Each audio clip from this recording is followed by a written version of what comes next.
I just pressed the let's go live button, and so let's wait for the stream to fire up all across the fruited plain of the interwebs on this amazing Monday. Before we go ahead and get started, we got to make sure the tubes have connected themselves. Otherwise, sometimes yours truly can get caught here bloviating into the ether. Nobody's even on the other end. But it looks like we are connected. That is tremendous news. That means we can go ahead and get started. So let's do it, shall we? Hello, my friends, and welcome back to yet another episode of Watching the Watchers Live, the show that spotlights misconduct involving police, prosecutors, and politicians. My name is Robert Gouveia. I am a criminal defense attorney, and today we are talking about Donald Trump's trial with E. Jean Carroll in the Southern District of New York got delayed. Oh, man. I was very irritated about this morning when we were talking about this on our members-only stream, but we were excited about this. Donald Trump was in court, and apparently he was ready to testify. Today was going to be the big day. We were waiting around all weekend. We're like, oh, perfect. Monday morning, Donald Trump's going to come in and just go hog wild in front of Judge Kaplan and E. Jean Carroll and the rest of the crew. But unfortunately, we have a sickness in the courtroom. Ugh! And so we had a juror who called in who said, I'm not feeling well. Might be the old vid. And also, Alina is not feeling well. Also, man, she's got a fever or something. She still showed up like a trooper into court because the judge ordered her to be there. And like a good defense attorney, she showed up. Rain, snow, sunshine, fever, vomiting, whatever. You got to show up and do your due diligence, do your business. And so she did, but trial was postponed. We have a little bit of activity there. And it looked like Donald Trump was there ready to testify. Like all of his lawyers were there. His criminal defense team was there. This is a civil case. Everybody was there. And then Judge Kaplan postponed it. Why? Well, the sickness. Donald Trump, though, didn't take the day off. He hopped onto True Social and just started obliterating E. Jean Carroll in this sham trial that we're all witnessing. Then we'll see some other reaction from the media because the trial did not happen. They're a little bit irritated that they don't have a conviction yet. Remember, they're trying to take this guy out, sideline him. They're very concerned that they're not going to be able to beat him at the polls. And so they're worried that they're going to lose. And so lawfare is in full swing. They've got 4 different indictments. We've got ballot removal efforts. We've got fake Bergdorf allegations and so on. And so this was an article from Politico that we'll jump into. They're basically saying that convictions are only hope right now. Like, we need to get this thing going. We need to get it going fast because Trump might win. And they're very petrified about that. We've got Joe Brzezinski on the morning Mika show. And Mr. Brzezinski, he's talking about the laws coming after Trump, coming to get him. We're like, okay, please indict him again, because every time you do that, looks like things go up in the polls for Trump. We've also got MSNBC's hit show Inside Jen Psaki. She brought on her favorite guest called Andrew Weissmann. And they're very excited that maybe the Supreme Court keeps him off the ballot as an insurrectionist, or maybe finds that there is no actual immunity for the president. And she says there's hope for dark times ahead, that the SCOTUS will take out the candidate that, at this point, most of the country wants. And the question is, about all these criminal convictions, do they matter at all? Maybe not. This was a poll that just came out. If Trump is convicted by a jury for crimes related to, the classified documents, do you care? Who are you going to vote for, Trump or Joe? 53% say Trump. So we're going to go into that. There's more details behind that poll, but all this ado may be for nothing. I mean, they're really trying to sideline him. We'll see if it matters. Now, we've also got another story. Apparently, the January 6th Select Committee deleted evidence off of encrypted hard drives. Now, we've already had some rumors about this. We know that Fishing Benny Thompson, who was on the J6 committee, apparently before he turned things over to the archives, he sent it over to the White House counsel. So, in other words, the White House got the veto pen, got the red pen on what should be excluded before it got turned over to House Administration Services. There was a connection here, follow the bouncing ball between who had the documents, whatever. But before it got to the Republicans, deleted. And so we're going to go through this. The story comes from Representative Loudermilk. He's saying that essentially they got somebody to reconstitute these hard drives, dig back through it, and they were able to identify that, yes, files were deleted And I think that they were able to recover them, but they're encrypted, so they can't access them. So the passwords are needed in order to get access to it. Mike Johnson is saying he supports this inquiry and this investigation. And then, since we're on J6, I want to talk about the Department of Justice and what is their involvement in all of this. Big fan of this guy's work. His name is Steve Baker. He's over at TPC4 USA. We've referenced his work many times here. He is a journalist, and they're jerking him around with a criminal prosecution because he's been so dang effective. And so him and his lawyers, he's got a bunch of these lawyers here, Shipley, Bright, Guyer, and others, all sent a letter over to the Department of Justice saying, stop jerking us around. Are you going to charge him or not? What are the charges? Please let us know. And if you're so tough, DOJ, if you're so, so sure that your cases are so solid, why don't we try this case somewhere other than DC? Why don't we step out? Let's go back over to North Carolina. Let's go over to Texas. Let's go over to pick a different state. Anywhere other than DC, because we know things are rigged in DC. And so we'll read through that and send our love and support over to Steve Baker and the rest of the J6ers. And then lastly, this is why we're here today. We've got some juiciness afoot inside of Fani Wade and the Jocelyn Wade saga. Today, there was a full hearing. 2 issues were decided. You can see this was the lawyer who was there representing Fani. And he was telling them, we've got 2 issues here. Of course, Fani has a subpoena to come in and testify in Jocelyn and Nathan Wade's divorce. She does not want to show up. But we know that she knows about the divorce because she put it in her filing. She said, first of all, I'm not cheating on anybody. Why? Because Jocelyn's a tramp and she was cheating on Nathan and Nathan told me about it. And that's why I'm not cheating on her. She's cheating on him and infidelity for her. We're all saying that's weird. I thought you guys had a professional relationship, Fani. What the heck do you know all about the insides and out of Nathan's divorce? A little bit weird, unless that's pillow talk. I think it was. So we're going to go through that. Fani fighting the divorce subpoena, but also we had questions about whether the case was going to be unsealed because Nathan also tried to cover this all up as soon as the divorce was underway, got the case sealed. The judge today unsealed it, and we're going to be excited to go into it. It's about a 20-25 minute proceeding, and so we'll go into that just because we have kind of a lighter day on some of these prior segments. But as you can see, my friends, we have got a lot to get to today. And before we get started, we want to, of course, support those who support the show here and ask ourselves, do you have a VPN out there to protect your tubes when you're browsing the interwebs? You should. Here's private internet access. It's important to stay protected on the internet, my friends, and private internet access will help you do that. Private internet access is a VPN service that creates an encrypted tunnel for you when you browse the web so that people on the same network as you can't snoop in and see what you're doing. And that's awesome. But what I also love about a VPN is that it allows you to change your IP address to one of over 90 countries around the world. This lets you bypass geographic restrictions on certain websites like Netflix that will often limit movies or TV shows like one of my favorites, The Office, and they do that based on your region, meaning that when you change your region, you get access to additional content you might not otherwise see. PIA also gets you around website geo restrictions. For example, Canadians now can't access Facebook News and Google News due to the controversial BC18 bill, but with PIA, they can. And what I like most about private internet access is that they are the world's most transparent VPN provider. With over 30 million downloads and a no logs policy means they never record or store user data. All this has been verified by a third-party audit from Deloitte and successfully defended in court in litigation. And now, private internet access allows you to protect all your devices with just one subscription so you can protect your whole household in one go. Super simple. So let's get you a VPN from private internet access. Go to www.piavpn.com/Robert and you'll get 83% off and 4 months free when you sign up for a 2-year plan. Be sure to use my link for a major discount on this initial offer, and my friends will see you at piavpn.com/Robert.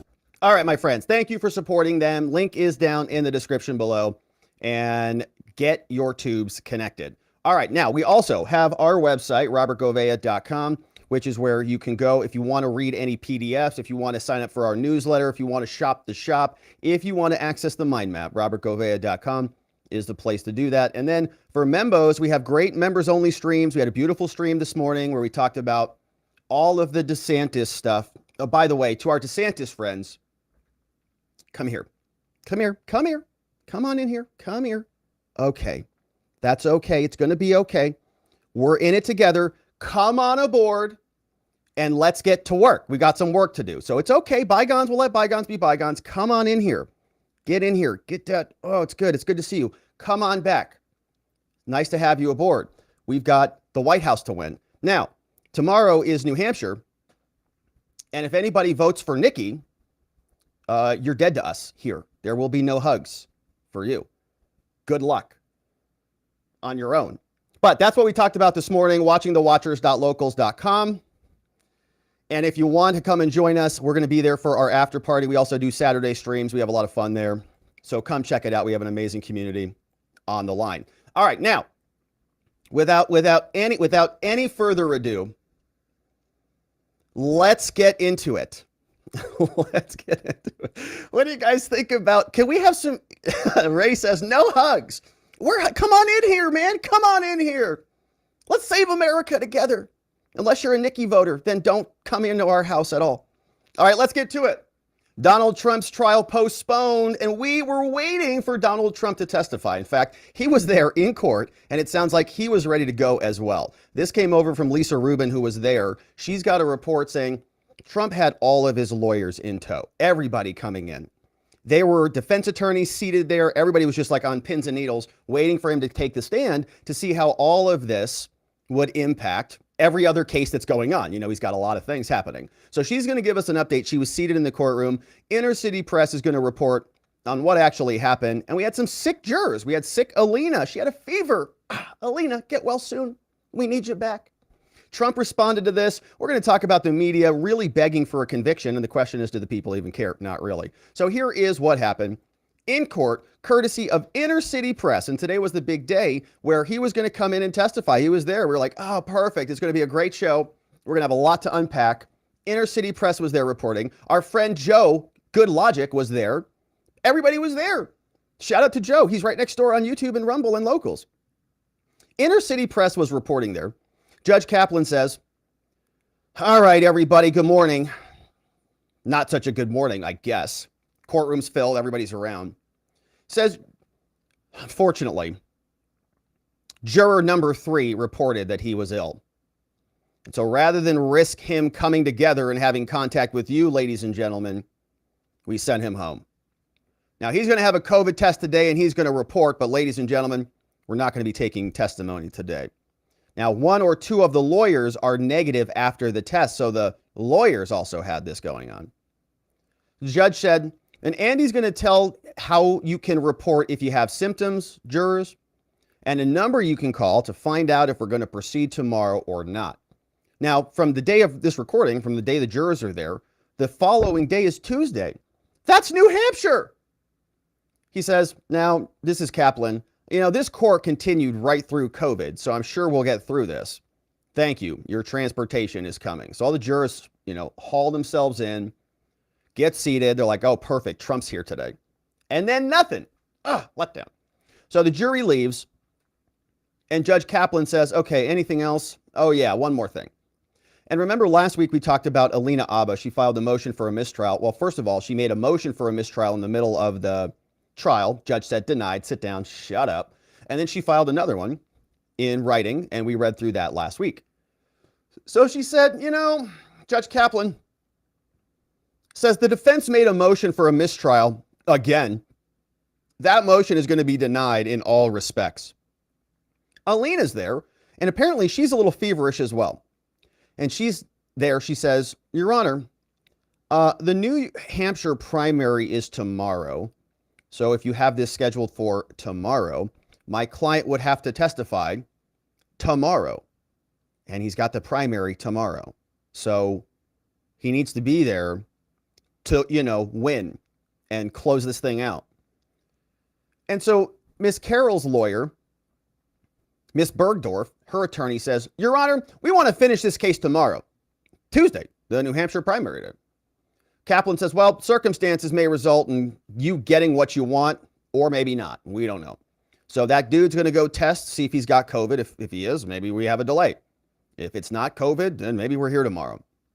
Trump's second lawyer, Madeo, says we'd also like to file a Daubert motion about Professor Humphrey's testimony. And a Daubert motion is a motion to verify whether somebody's really an expert or not. And you challenge them. You say, well, they say they're an expert, but like on what? And Kaplan says, well, the time to do that was before she testified.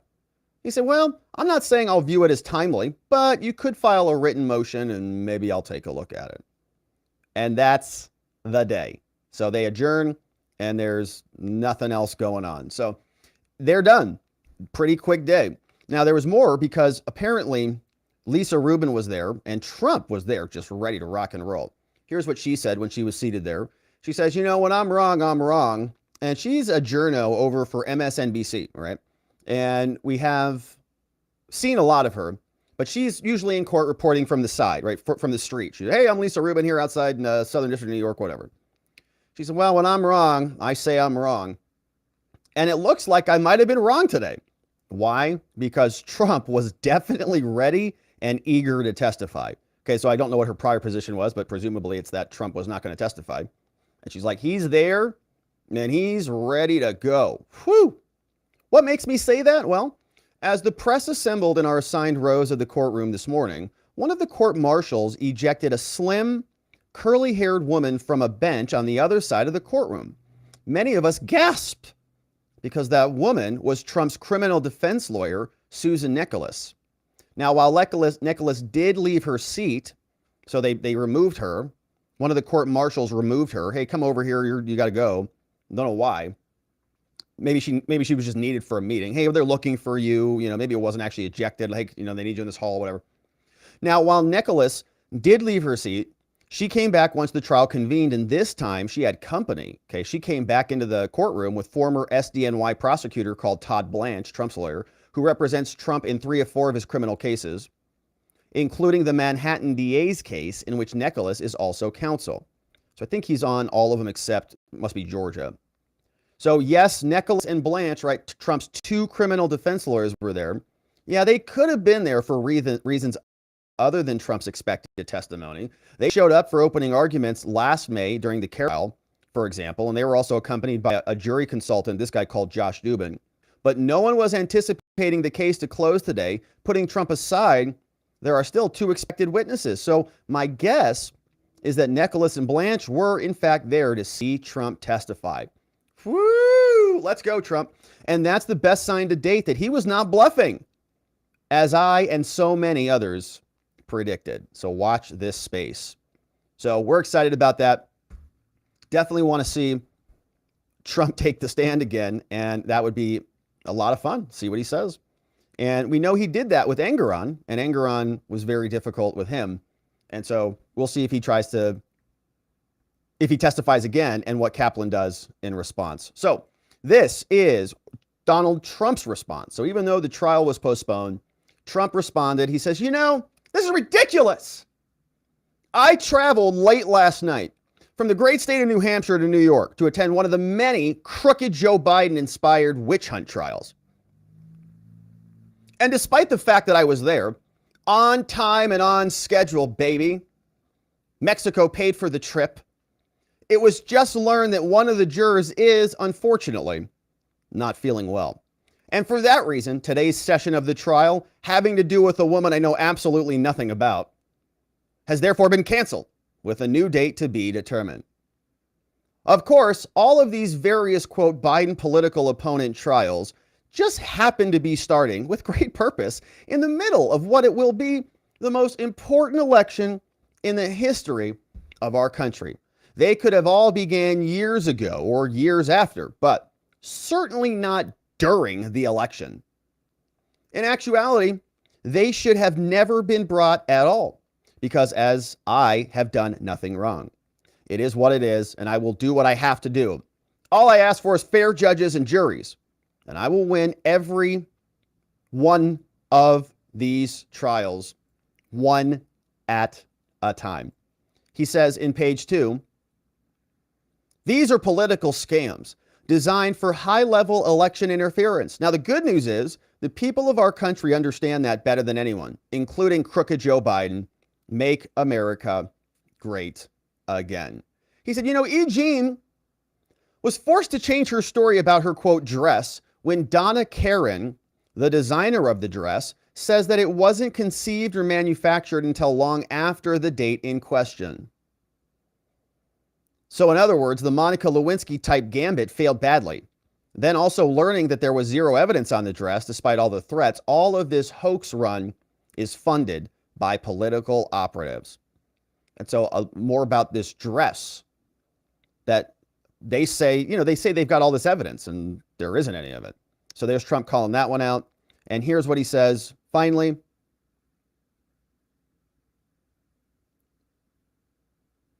a similar post. He says, E. Jean Carroll was forced to change her story on the Monica Lewinsky dress.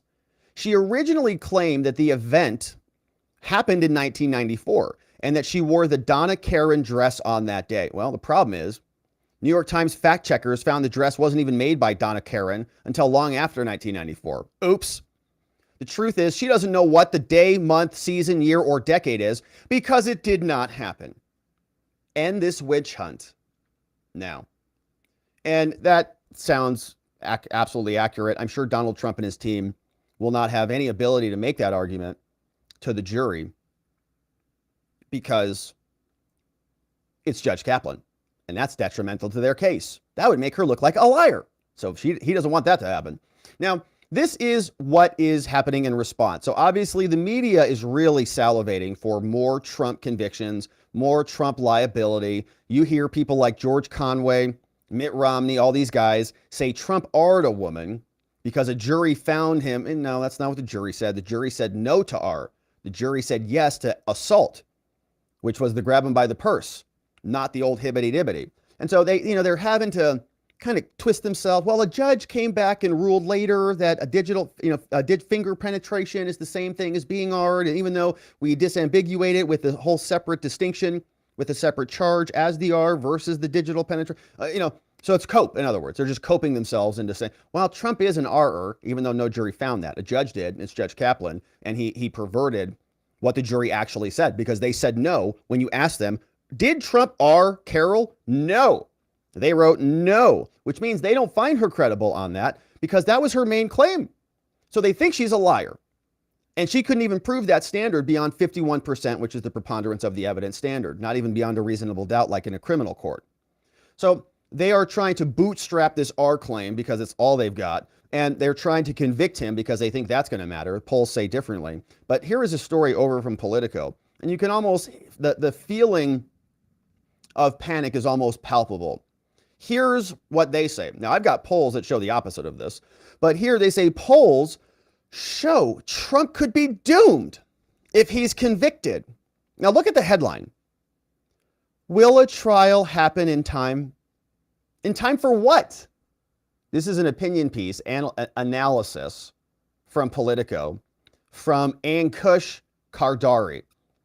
Will a trial happen in time for what? Justice? To come to a reasonable outcome? To impanel a jury to make sure that Trump has enough time to read the discovery? For the Supreme Court to give Trump the due process of the law? Or do you just want to get this dude convicted? Will a trial happen in time? We gotta go fast, hurry. Because they're friggin' petrified. Here is what Ankush writes. The results in Iowa last week were a win for Trump. But they also underscored his ongoing legal troubles. Nearly a third of the caucus goers said that Trump would not be fit for the presidency if he's convicted. A third of them. A sizable defection, which, if it held, would doom Trump's election chances. Now, polling in this area is challenging. Well, we're going to read some other polls. Some portion of these people say that Trump would literally be incapable of serving if convicted of a crime. But that's not true at all. But what is clear is that some lingering courtroom questions are now essential. When will Trump's myriad trials take place? And can any jury deliver a verdict before this November? Looking less and less likely. The answers are crucial to understanding how this could unfold. Now, over the coming year, we've got a bunch of different dates. Now, the most important of this one that they're really trying to get back on track is the January 6th case. A recent survey suggested that a criminal conviction, particularly for election subversion, could ultimately sink his re-election bid. That's why they're racing on this one. So right now, this case is currently at the United States Court of Appeals for the DC Circuit. And when that comes back down, I believe that they're going to support Chutkan. Trump's going to apply for an en banc hearing to go back up to the Court of Appeals to see if he can get the full panel to hear the case. They'll probably reject that. Then he's going to the Supreme Court.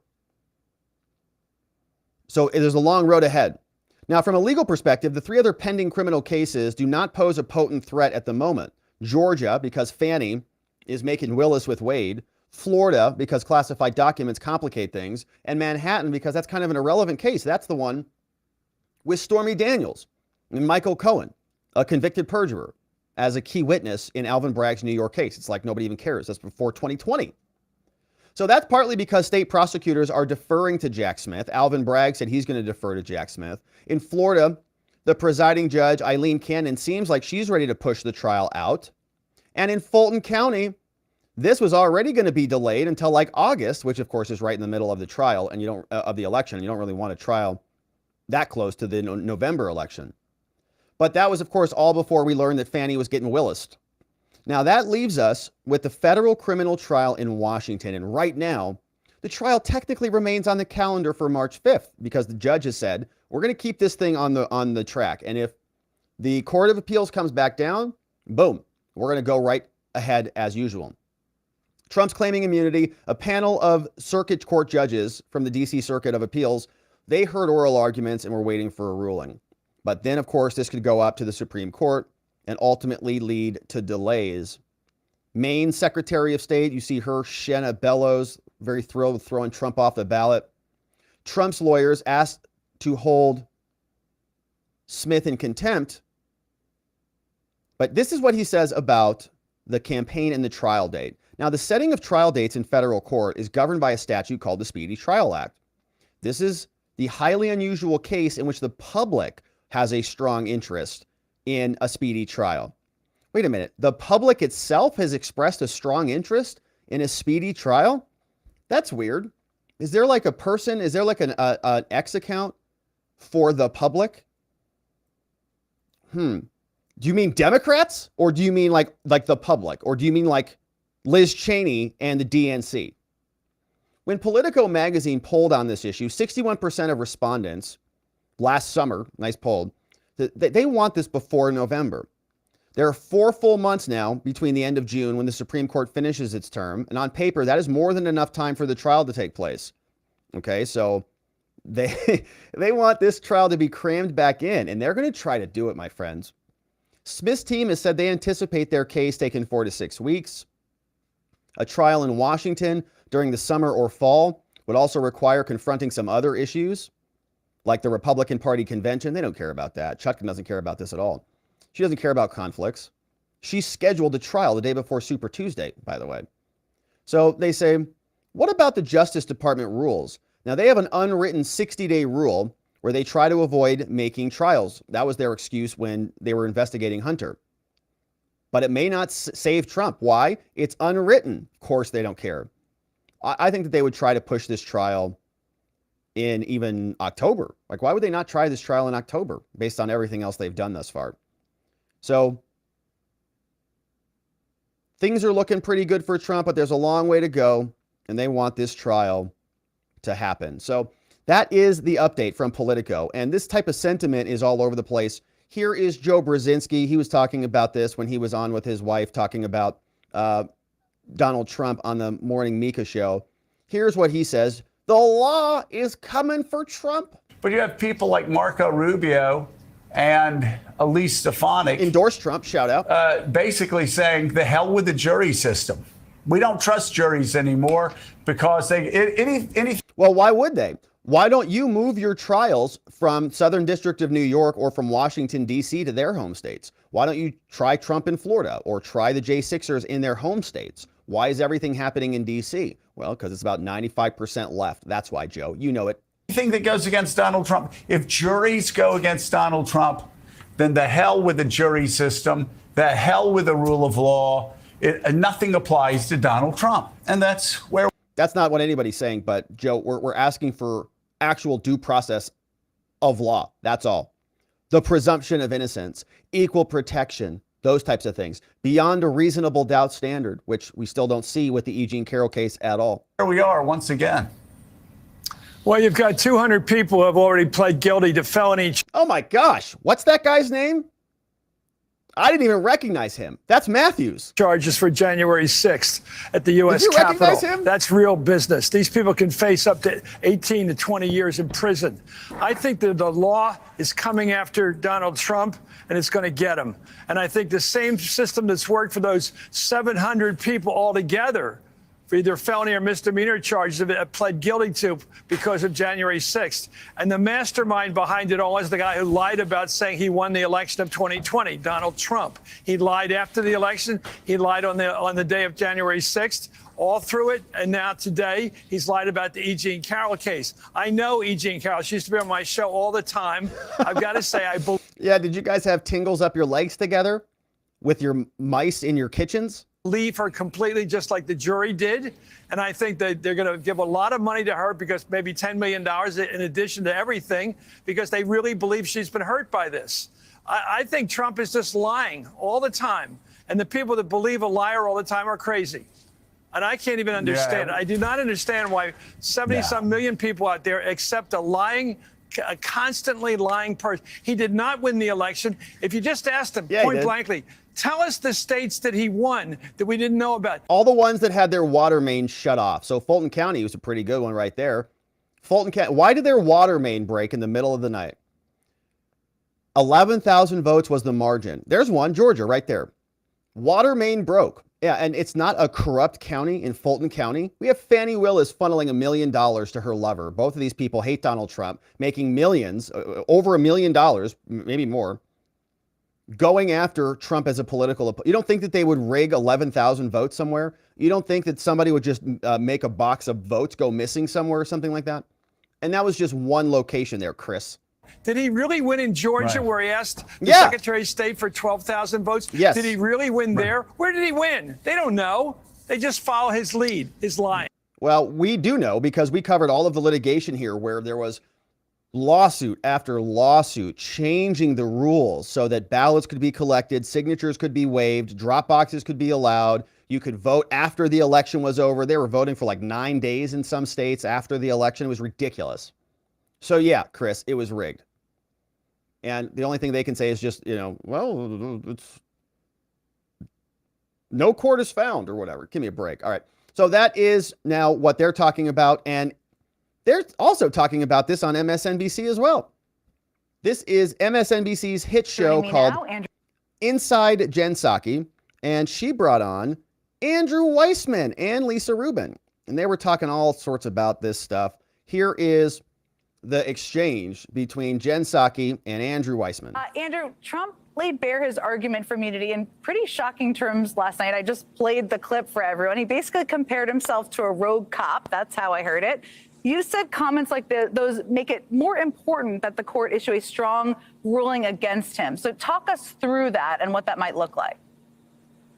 Sure. Well, I think that what Donald Trump is doing, since he's really not going to win in the courts here, is I think he's making the election a referendum on his legal woes, whether it's the E. Jean Carroll case, which, Lisa's been covering, or the criminal trials. And Trump is making it a referendum. Trump is out there talking about the issues. You guys are the ones who are prosecuting him and talk. You got a whole podcast about his prosecution. And he's doing everything he can to avoid a judgment from a jury in those cases, but instead is going directly to the voters to essentially say, help me out here. If you actually vote for me, all of this will go away.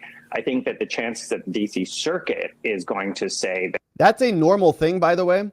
When you have a corrupted government and you say this government is not doing the will of the people, when they are failing at every turn, when they are weaponizing the government against a huge portion of the population, and they are, it's all right to vote for new government, to say this is not the priority that we want.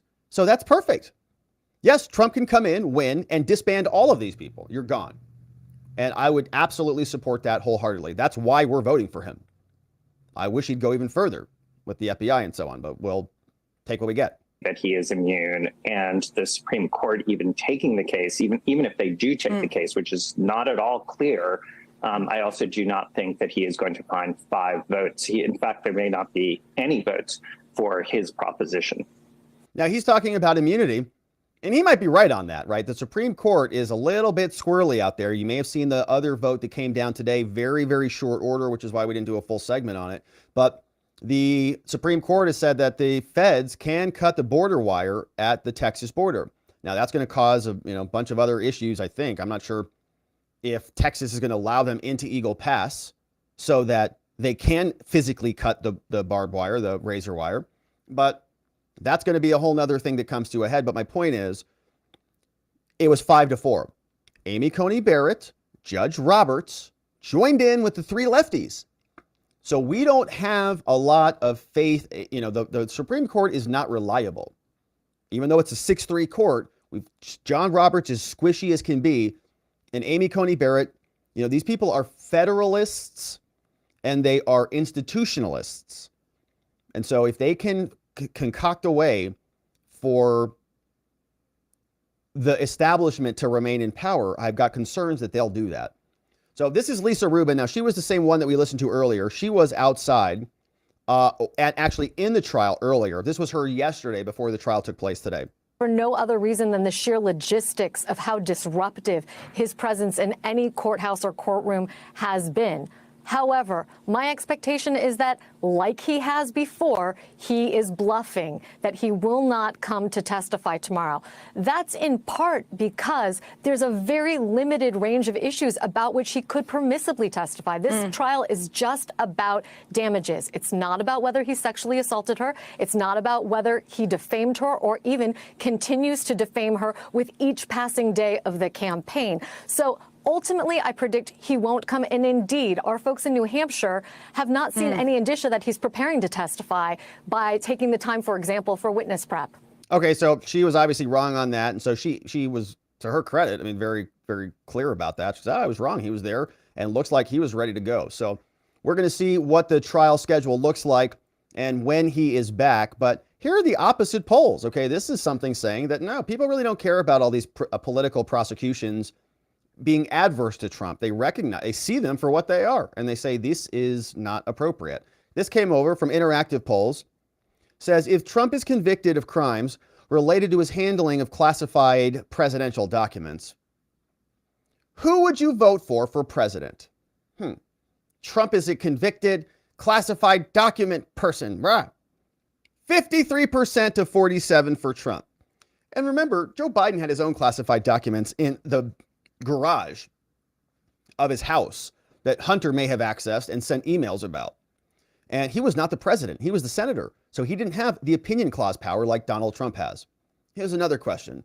If Trump is convicted by a jury for RICO, which is Big Fani, in trying to influence 2020, who would you vote for president? Trump +2, 51 to 49. Ha-boom!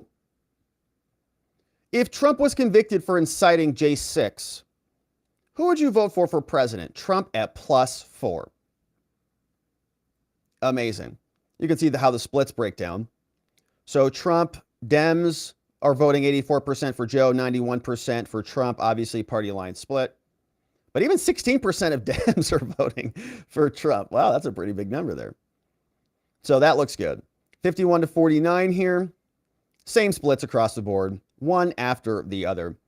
And so I think people are starting to recognize what this is all about. There's been a lot of people covering these scam trials.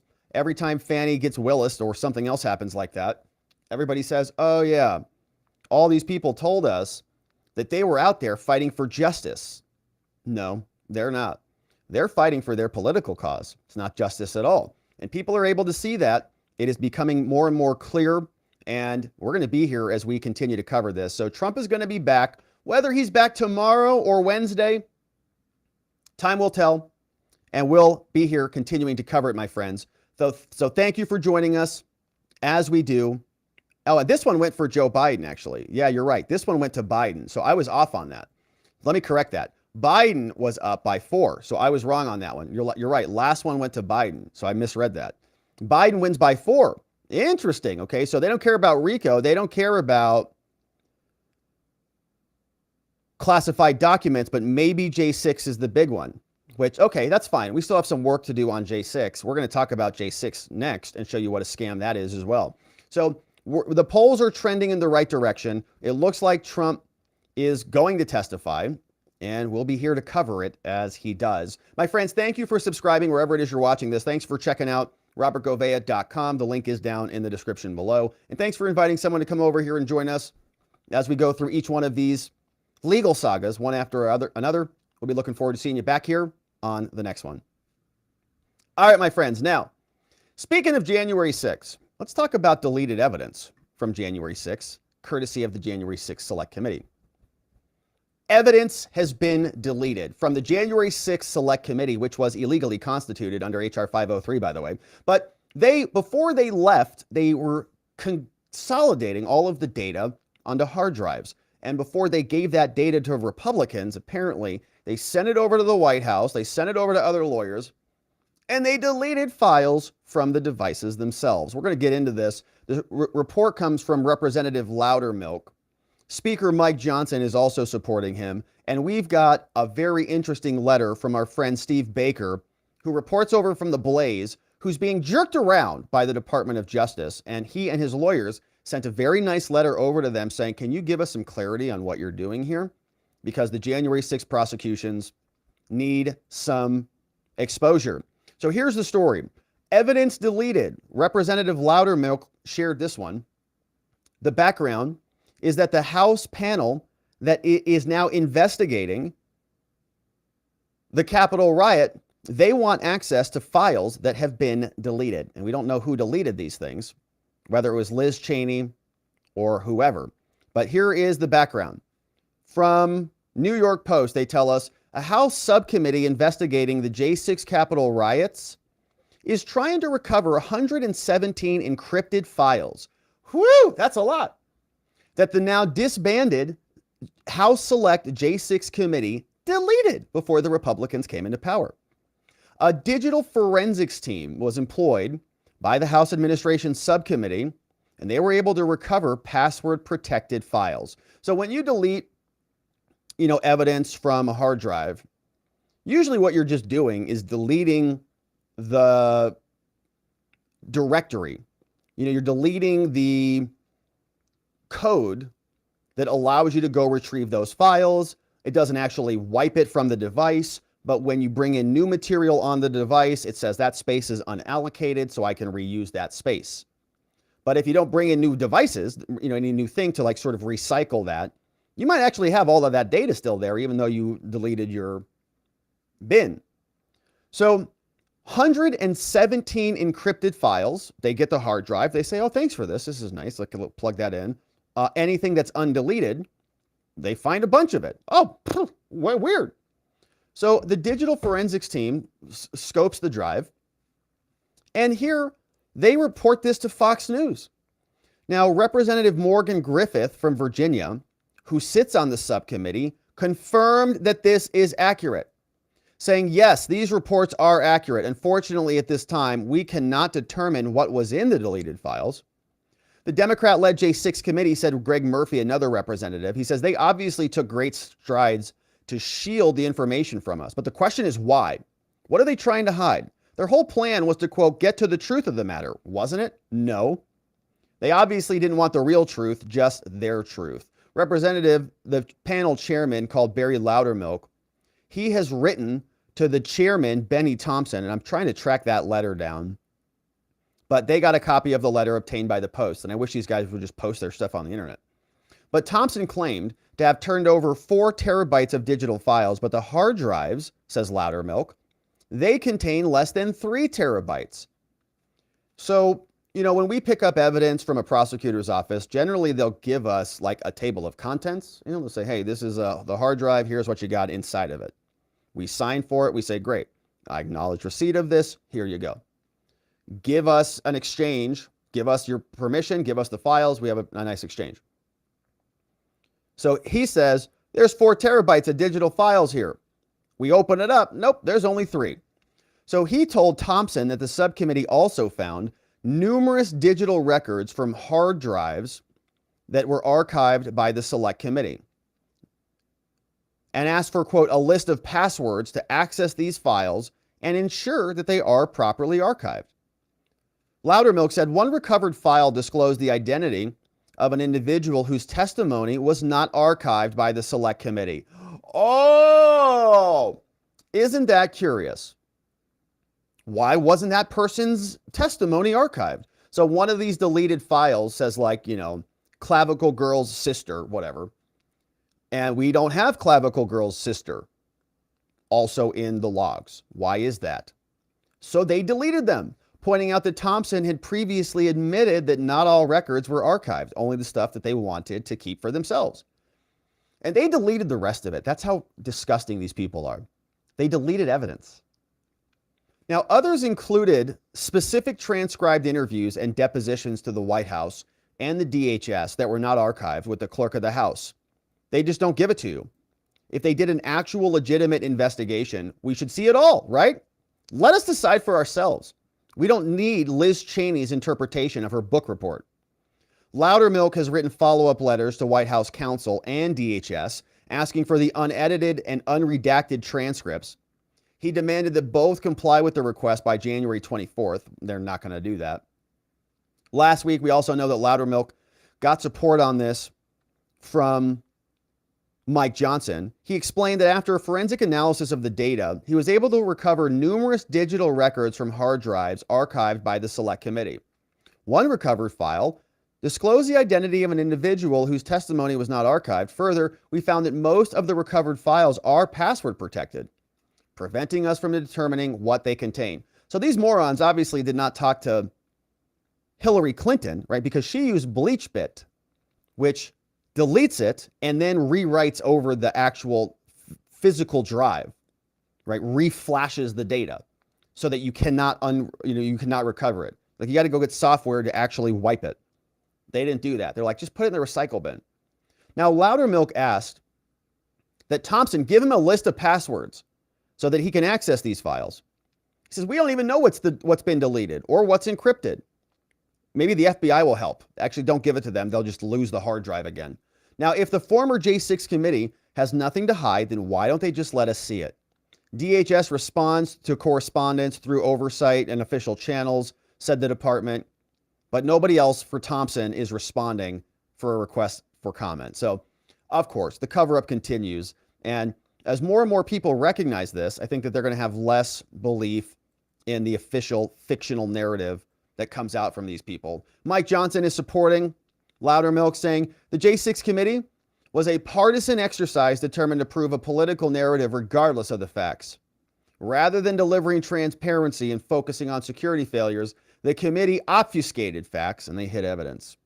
Now, I applaud Chairman Loudermilk and fully support the subcommittee on oversight to get clarity and not theater to the American people about exactly what occurred on that day. And we're looking forward to seeing that as well. Now, one person who was there chronicling everything that was happening that day is this guy, Steve Baker. And he does incredible work. We've already covered some of his work here before, but this time he could use some additional eyeballs because he's taken it to the DOJ. He's an investigative reporter for The Blaze, also is at tpc4usa.com, on X at tpc4usa. And he said this, here's a statement from my lawyers because he is being threatened. This guy has disclosed some very good stuff, including from the J6 officer who is now running for Congress about how he was dropping his magazine, how he was screaming at people from the halls of Congress, how he's kind of just unwell. He exposed him, got all the video, matched it up, and so the DOJ is now threatening him. They're now saying, we're going to charge you, even though he's a journalist and they didn't charge other journalists. So we're going to read through this letter, but he's shouting out Shipley, Bright, and others. You might know Shipley on X at Shipwrecked Crew. But here is what he says. Now, I want to thank everybody for their commitment to this fight. But I also want to thank them for fighting the underlying constitutional issues and fighting back against this blatant selective prosecutions against me. Saying the DOJ and the FBI have put me through investigations and threats for over 2.5 years, while more than 100 identified individuals, who we know their names, on the FBI's most wanted list have not been charged. Why? Ray Epps got a probation deal. These weaponized agencies continue to allocate resources and ignore the more serious crimes, and they threaten and continue to prosecute journalists who have entered restricted spaces, quote, without permission. Now, they're threatening him. But 60 other journalists who did the same thing as Steve are not being charged. Now, within days of my having broken significant stories about these lying cops and other improprieties, now the DOJ is going to go and charge him. They're looking to enact face-saving measures, saying this is despite the fact that these agencies know I did no violence or anything. In fact, the FBI agents that investigated me in my voluntary interview even thanked me for not doing any violence. Now, referring to the non-violent J6ers, former AG Bill Barr said if this administration had given the same attention to other areas of crime, we'd have the safest nation in the world. It's ridiculous. But instead, they just go after the right. But if this is the fight the DOJ wants, he says, I'm committed to doing it. I'm committed to fighting back. And I've got a growing team of attorneys, including former federal prosecutors, who are going to be jumping in on this. And so he's tagging a bunch of people. This is Steve Baker. And I'm going to repost this right now, my friends. So if you are on the X, you can go and follow that. But this is the letter that he sent over to the DOJ. Let's take a look. Writing to the Department of Justice, Steve Baker, who's under constant threat from our useless DOJ, publishes this. He says, this is my statement. My name is Stephen Baker. I'm a journalist. I'm now employed by Blaze Media, and I've been a freelance writer and journalist for more than 25 years. Says, I've covered newsworthy events around our country for over 10 years. I went to Washington on January 6th, and just like dozens of other journalists, I covered the events on that day. But for more than 30 months, it has been said to me by representatives of the DOJ that I am under investigation. And twice, I've been told that an indictment charging me with crimes would be filed within a matter of days. But for the past 8 months, I have been reviewing non-public closed-circuit television and body-worn camera video in possession of Congress at the invitation of the Speaker of the House. That's Mike Johnson. I have found and I've published stories about video evidence that contradicts the claims that are made by the DOJ and evidence presented by the DOJ in various trials of the J6 defendants. And he's got evidence that these two, Harry Dunn and David Lazarus, were lying. After not having indicted me for 3 years, it is now clear that any move to do so now will be in direct retaliation for my amazing reporting. First, about apparently perjured testimony by key government witnesses called Harry Dunn and David Lazarus, 2 cops who lied. And now about the true identity of a passerby who discovered the pipe bomb outside the DNC headquarters. And guess what? The passerby, the guy who discovered that pipe bomb that they didn't really care too much about, even though Kamala was sitting right there, was actually a U.S. Capitol police officer. So this guy's blowing the lid off all this stuff, okay? These 2 guys lied. Harry Dunn testified one way in trial. David Lazarus said, no, I was here over there during trial.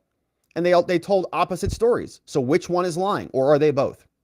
So Stephen says, I will not be intimidated. I will continue to report the findings of my investigation into the evidence being made for me to review. I'm reviewing it. Mike Johnson invited me to do this. I have followed and reported on dozens of trials of the J6 defendants, and the more I investigate, the greater my unease is at what is being done in the name of justice. So incredible, right? Now, this is signed by all these attorneys. We're going to read it here, but I just want to introduce you to the people behind this.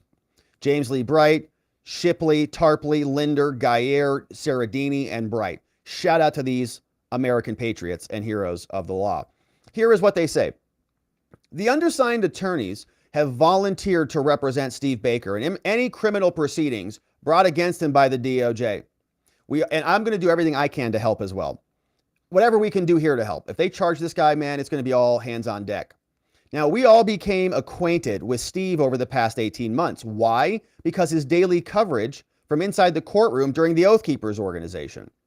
Now, Steve Baker was at the Capitol on J6, capturing events that day on video and taking notes for later reporting. And he provided access to his video to numerous media outlets. But in July, Steve Baker was first advised he was under investigation And so in August, an interview with the FBI was arranged, but guess what? It was canceled at the last minute. The FBI canceled the meeting. In October then, Steve submitted to a 2-hour interview with FBI agents about his actions. In November, Steve's attorney was told in an email, so they sent him, oh, well, thanks for the interview. You could be charged within the week. That was 26 months ago. No charges have yet been filed. Now, in August 2023, the DOJ then came back and they served Steve with a grand jury subpoena. Why? Videos that were taken by him on January 6th. So he said, no problem. He compiled and produced the material. Then in December of last year, the FBI again contacted Steve's attorney and advised him that charges were about to be unsealed and Steve should appear in court in Raleigh, North Carolina on December 19th. But the very next day, the same FBI agent contacted Steve's attorney to advise him the matter was being postponed.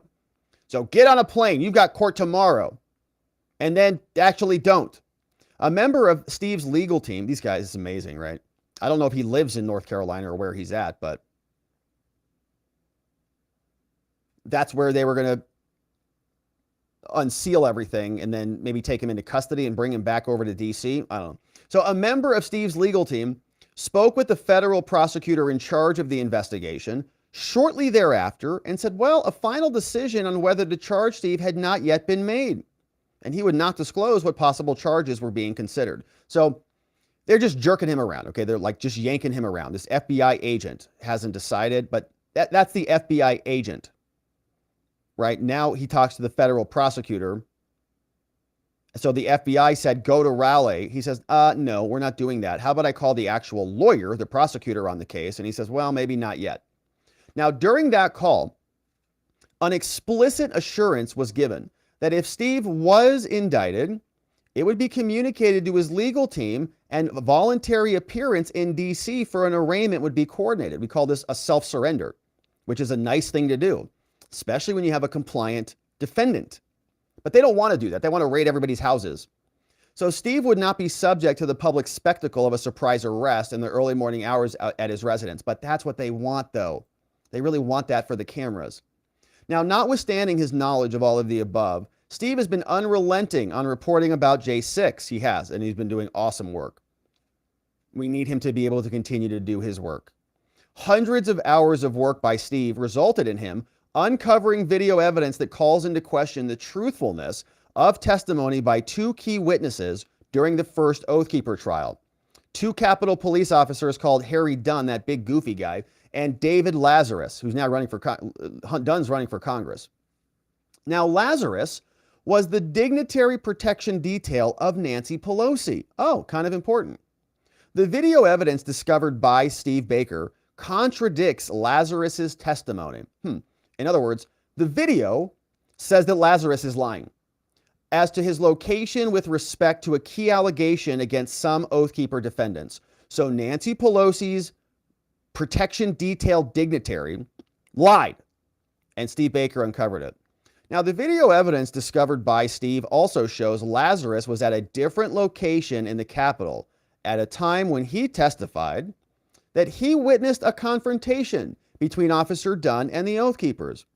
Okay, so Harry Dunn is the guy who's running for Congress, says he's got PTSD, all the things, and then wrote this, interesting video, made this interesting video.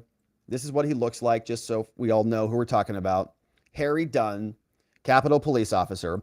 He's saying that Officer Dunn got into it with the Oathkeepers. And this guy, as we know, was running around, dropping the magazine out of his gun. He was screaming at people. He was saying people were being taken out on stretchers. Like, he made up a bunch of stuff that's not accurate. So he made up a story about the Oathkeepers, testified there at trial. Lazarus says, I was there. I saw the whole thing. No, you didn't. Video shows you didn't. You were in a different location when you said that altercation happened. Now, Lazarus's testimony was critical to corroborating Dunn's version of the events, because Dunn had changed his description of the events multiple times. Now, starting with his original reports and his interviews, followed by his new statements to the J6 committee.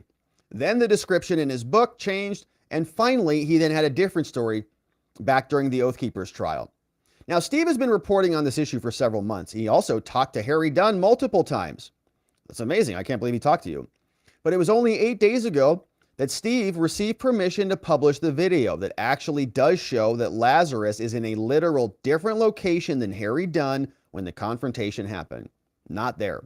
Now, more recently on Wednesday, January 17th, Steve and the Blaze were the first to report that multiple congressional sources confirmed that the person who first discovered the pipe bomb at the DNC on January 6th was not a passerby, as they lied to us about, but rather it was a Capitol Police officer in plain clothes, undercover. Weird. Now, for 3 years, the DOJ and the Capitol Police have withheld the identity of this person who walked by and looked at it. And for nearly a year, the DOJ also misrepresented, lied in court filings that then Vice President Kamala was inside the Capitol ahead of the proceedings involving the counting of the votes. That was a lie. That turned out not to be true. Evidence showed she was at the DNC headquarters, a short distance away from the Capitol, at the very time the pipe bomb was supposedly discovered by the passerby, turns out Capitol Police, from outside the building. Now, as Steve's reporting revealed, video evidence shows a near total disinterest by the Secret Service agents assigned to VP Harris's protective detail when the pipe bomb was supposedly found. And curiously, the Secret Service cannot produce any of its various forms of internal communications, whether they're audio recordings or otherwise, from January 6th. The cover-up continues. Where are the Secret Service convos? Gone. Just gone. It's the Secret Service, you know, Rob. They're very secretive. No, aren't they supposed to be, protecting all of us and reassembling what went wrong so that we can make sure it doesn't go wrong again? And Kamala almost got exploded by this pipe bomb, and there's no data about it? Weird. So the latest reveal by Steve and other media has created a firestorm and a media frenzy because there is simply no question that the public and the press have been lied to about the pipe bomb incident, but the press doesn't care. They like being lied to. The DOJ was forced to correct the misrepresentations made in court documents about the location of VP Harris, having alleged in many early cases that she was inside the Capitol, but she was not. They lied about that. They know. She was at the DNC headquarters. Now, the belief among many in the J6 defense community has long been that the pipe bombs at the DNC and the RNC offices were a ruse meant to draw manpower of the Capitol Police away. At the same time, the crowd was anticipated to begin arriving and planned and permitted the protests. For a planned and permitted protest to be taking place. It's believed that the need to address the pipe bombs was going to be offered as an excuse for why the Capitol Police were undermanned and unprepared to maintain security at the Capitol grounds. They needed a fake because. Well, why wasn't the Capitol protected? Well, because they were over there attending to the pipe bombs. Now, there was a politically motivated desire for the scheduled and permitted protest activities to become unruly. Yeah, Nancy Pelosi said, I've been waiting for this. But an excuse had to be created for why the Capitol Police, 2,000 people strong, would not be able to control the situation. Such an excuse could not create embarrassment for the leadership of that force. And this is something that we've been screaming about for a long time. This was all planned, okay? Everybody knew that they were coming. Everybody knew that there were going to be protests. They knew it was going to be a big one. Why did we see fences on January 6th that looked like an 8-year-old could hurdle over them? And probably do, actually. I mean, they're like 3 feet tall. I bet 8-year-olds could easily hurdle over that. Ray Epps and some of those guys at that West Gate, they just start knocking it over. A strong wind will blow it over. But when the Palestinian protesters show up at the front door of the White House, they've got monstrous fences there, don't they?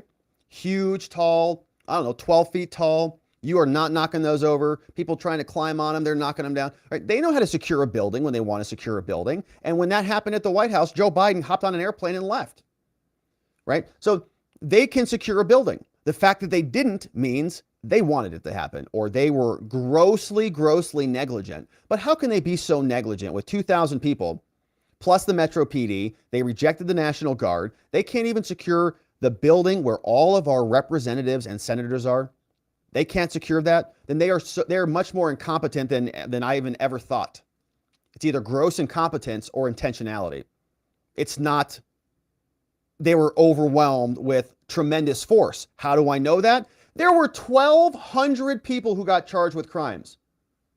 So if there's 2,000 Capitol Police and they only charged 1,200 people with crimes, and by the way, half those already pled out, and they were like disorderly conduct, criminal trespass charges. 1,200 total people got charged. So don't tell me it's like 50,000 criminals. No. And that's, by the way, a tiny, small number. You know how many crimes there are in Washington, D.C. every year? 34,000. I looked it up. 34,000 was the number. In Washington, D.C., that includes property crimes and all the misdemeanors and all the things. I looked it up. So there were 1,200 on this one day, and the entire DOJ, the entire Department of Justice, for 3 years has been twisting themselves into pretzels, whereas 34,000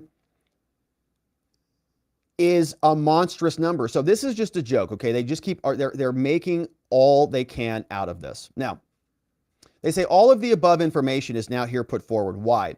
And this is going over to the DOJ, right? We see this, or this is his statement. And so we'll see if anybody at the DOJ actually reads it. Now, they say, we now have information that Steve's reporting has so agitated officials in multiple federal agencies, of course, because they're liars, and he's proving them to be liars, that an effort is now underway to find a basis to charge Steve with more serious crimes and to use those more serious crimes as a pretext for early morning raids to execute search and arrest warrants on him and his family. So brace for it, my friends. If this is true, and search and arrest warrants are used to drag Steve out of his house in the early morning hours someday soon, that's going to be evidence of retaliation against a journalist exercising his First Amendment rights to report information that is embarrassing to government officials. Saying this will be another breaking of institutional norms by the DOJ. Now, among the undersigned counsel are former prosecutors with the DOJ, each having served for more than 20 years, who have witnessed the breaking of other norms of DOJ policy and procedure over the past 3 years, such as using arrest warrants and SWAT raids to apprehend persons charged with only misdemeanors. Man, we say it all the time here, break glass in case of emergency. Donald Trump and the MAGA movement, that's the emergency. So they are weaponizing everything, shattering all this historical precedent. It's the time. Like, when we look back and we say, when was the attempt by the ruling power to seize control of the entire country? We are living in it. It's right now. Now a journalist reporting facts that are embarrassing to the government, now he's being targeted for prosecution. There were dozens of members of the media working for various organizations, as well as numerous independent freelance journalists like Steve, who were present at the Capitol. Many went inside the Capitol building to capture what was happening there. We have been compiling a list of all the journalists over the past several months who've been there. And we're going to be calling upon those journalists and their employers to publicly stand in favor of the First Amendment and to denounce any effort by the DOJ to prosecute Steve. Steve's actions on J6 have been known to the DOJ for 3 years, but it's only now, after Steve broke 2 major stories that greatly embarrassed the DOJ, that he's possibly being targeted for arrest and possible felony prosecution. Any action taken to put him in handcuffs, to hold him in custody, and to have him transported to court by federal law will be nothing other than retaliation. As Steve's counsel, all volunteers, issue the following challenge to the DOJ. Hey, DOJ punks, if you are so convinced in the strength of your case against Steve Baker, or any J6ers, that you file charges against him in D.C., the District of Columbia, we invite you to join in a stipulation with the defense. Why don't we have Steve's case tried in the Eastern District of North Carolina? How about that?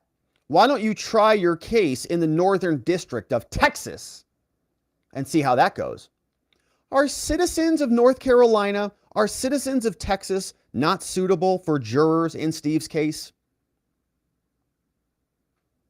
A jury of your peers. Why is every case happening in D.C.? Why don't you take it over to Texas and see what they say?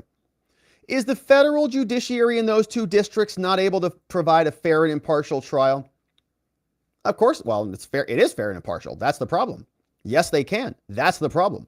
On what basis does the U.S. DOJ believe that, quote, the United States can only get a fair trial in D.C. and not one of those United States? Great letter signed by these amazing lawyers. Ultra mega shout outs to these lawyers for signing their names to this and for standing up for what is right on behalf of Steve Baker. And of course, we're going to do what we can do to shine that beautiful spotlight on this, to continue our support of Stephen Baker and the rest of his team. And so, my friends, spread this far and wide. Tell this to everybody that you know so that they know what the DOJ is doing. Okay, this guy has come out, and you probably have already seen his work with the pipe bomber and other things. Darren Beattie, a lot of people talking about it. So it is now the DOJ coming back out to put an end to this because it's too damaging for them. It's too hurtful to their fake narrative. And so we're going to be circling the wagon, supporting Steve Baker, supporting Loudermilk as we continue to get to the bottom of this, my friends. We hope you join us. This PDF and the rest of the Mindmap actions are all available at robertgovea.com. You can sign up for our daily newsletter there. You can read the summary of all these show reports and segments. You can shop, buy a hat, buy a shirt at the shop, support the show, all at robertgovea.com. The link is down in the description below, and we're going to be covering this J6 stuff until the truth is fully exposed, and we'll look forward to seeing you back here as we do.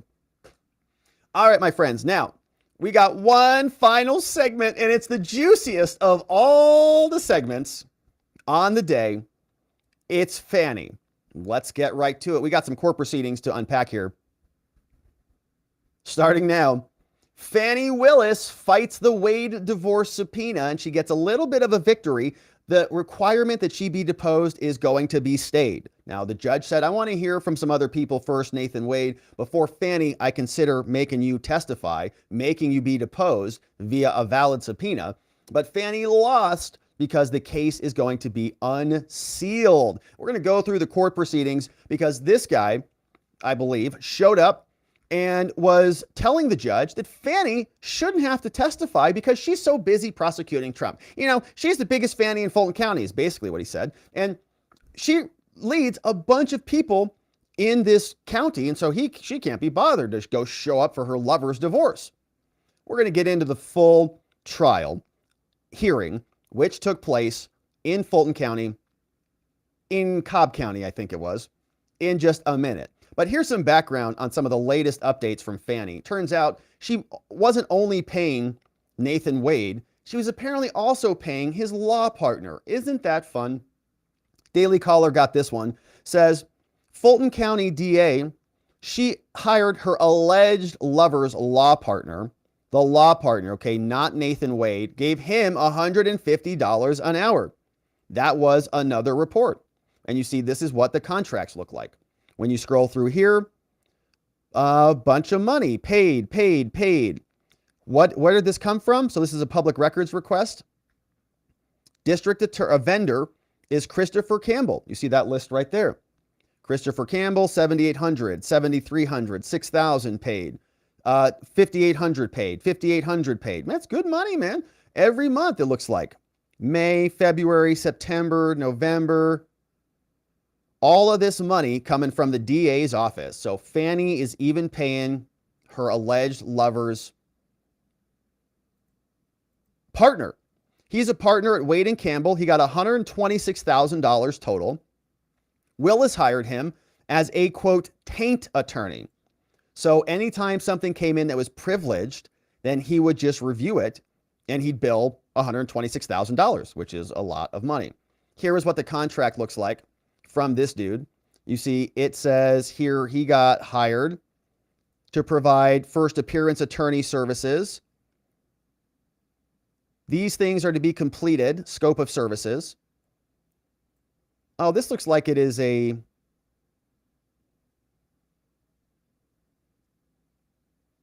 This looks like it's actually a public defender contract.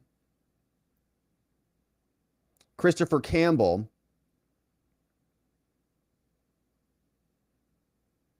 So this looks like, yeah.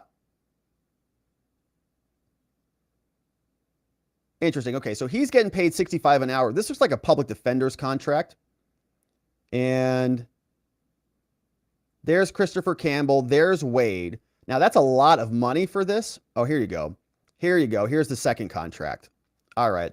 There's the taint attorney. Okay, so this one looks like kind of a standard public defender contract. Okay, you're our first appearances calendar. You got to show up every morning, and you just do a bunch of arraignments. You're going to look, and I've done work like this. I show up, you get a bunch of case files, you just read the file. Hey, what's your name? Hey, is John here? Where's John? Okay, hey, what's up? What's going on? Next file, next file, next file. And you just kind of go quickly. Now that's $65 an hour, right? Kind of standard stuff there. Then we get down to the actual, this is where he's getting paid a lot more, $150 an hour. So that's not public defender work. This is now a taint attorney. And so he's going to be reviewing things that are conflicted off and then turn that back over to decide what to do with it, right? Is it privilege? Is it not privilege? And then get some clarification on that. But he got paid $126,000. That's some nice money. And I don't know if she slept with him at all. I don't know. Who knows? But here we do know that there are rumors that she did sleep with Nathan Wade. And that's after Fani said that she wasn't going to do that type of stuff. No sleeping around with your employees. Andrew Kerr posted this one, dug this one up from some time ago. In 2020, when she was running for office, here's what she said about sleeping with your subordinates, making Willis with Wade.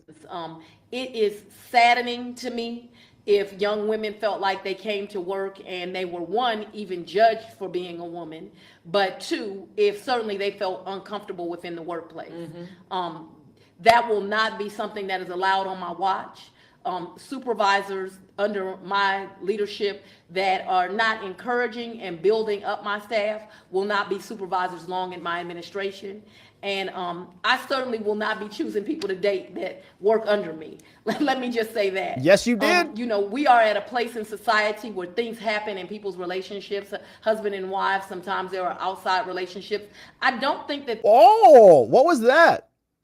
What was that? Sometimes husband and wives, there are outside relationships. So this is 2020. Remember, the divorce has been going on for a long time.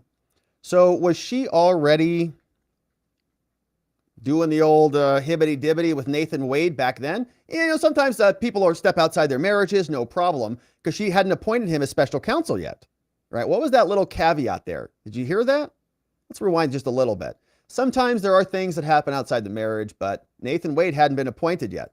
And I certainly will not be choosing people to date that work under me. Let me just say that. We are at a place in society where things happen in people's relationships, husband and wife. Sometimes there are outside relationships. I don't think that that's what the community is concerned about, although there might be a moral breaking in that. I think that what citizens are really, really concerned about is if you chose to have inappropriate contact with employees. I mean, there's nothing that I can say on it other than it is distracting. It is certainly inappropriate for the number one law enforcement officer in this state. You're right. And it really, really saddens me. And it will be very unfortunate if the taxpayers of this community have to pay for any of those lawsuits. Exactly. That's the way I feel about it also. It's like the worst series of statements that you could make. I can't imagine anybody, taxpayers, having to pay for any of this. Like, well, you just funneled over $1 million to your lover and his law partner. So that's a problem.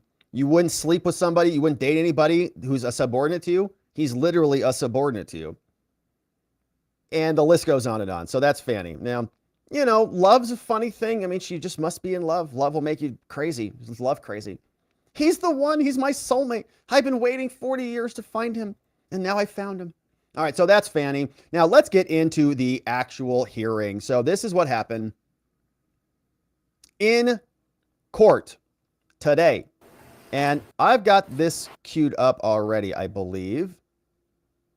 Let's see what I did with that one. Here it is. Okay, so this is in, I believe it's Cobb County. I don't think we're in Fulton County. I think we're one county over. this is the Jocelyn Wade, Nathan Wade divorce proceeding. And we've got the parties that we're taking a look at. This is Jocelyn Wade's attorney, female over here on the right side of your screen, just above my box. And this guy is presumably Nathan Wade's lawyer. Nathan Wade is not there. I also do not see Jocelyn Wade there.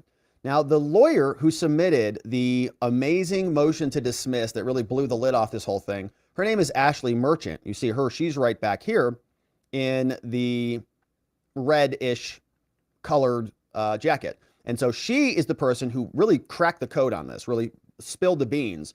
And she filed the motion to unseal all of this. And so we're going to pick it up with her. We've also got a question about Fani Willis's deposition, and she has her lawyer come in and say, I don't want to be deposed either. So we're going to watch probably most of this. It's not a super long hearing. The judge is going to issue an order, and let's dig right into it. Starting with Ashley Merchant, defense attorney extraordinaire. Shout out to Ashley Merchant, who filed the motion to dismiss on behalf of Michael Roman. Let's get to it.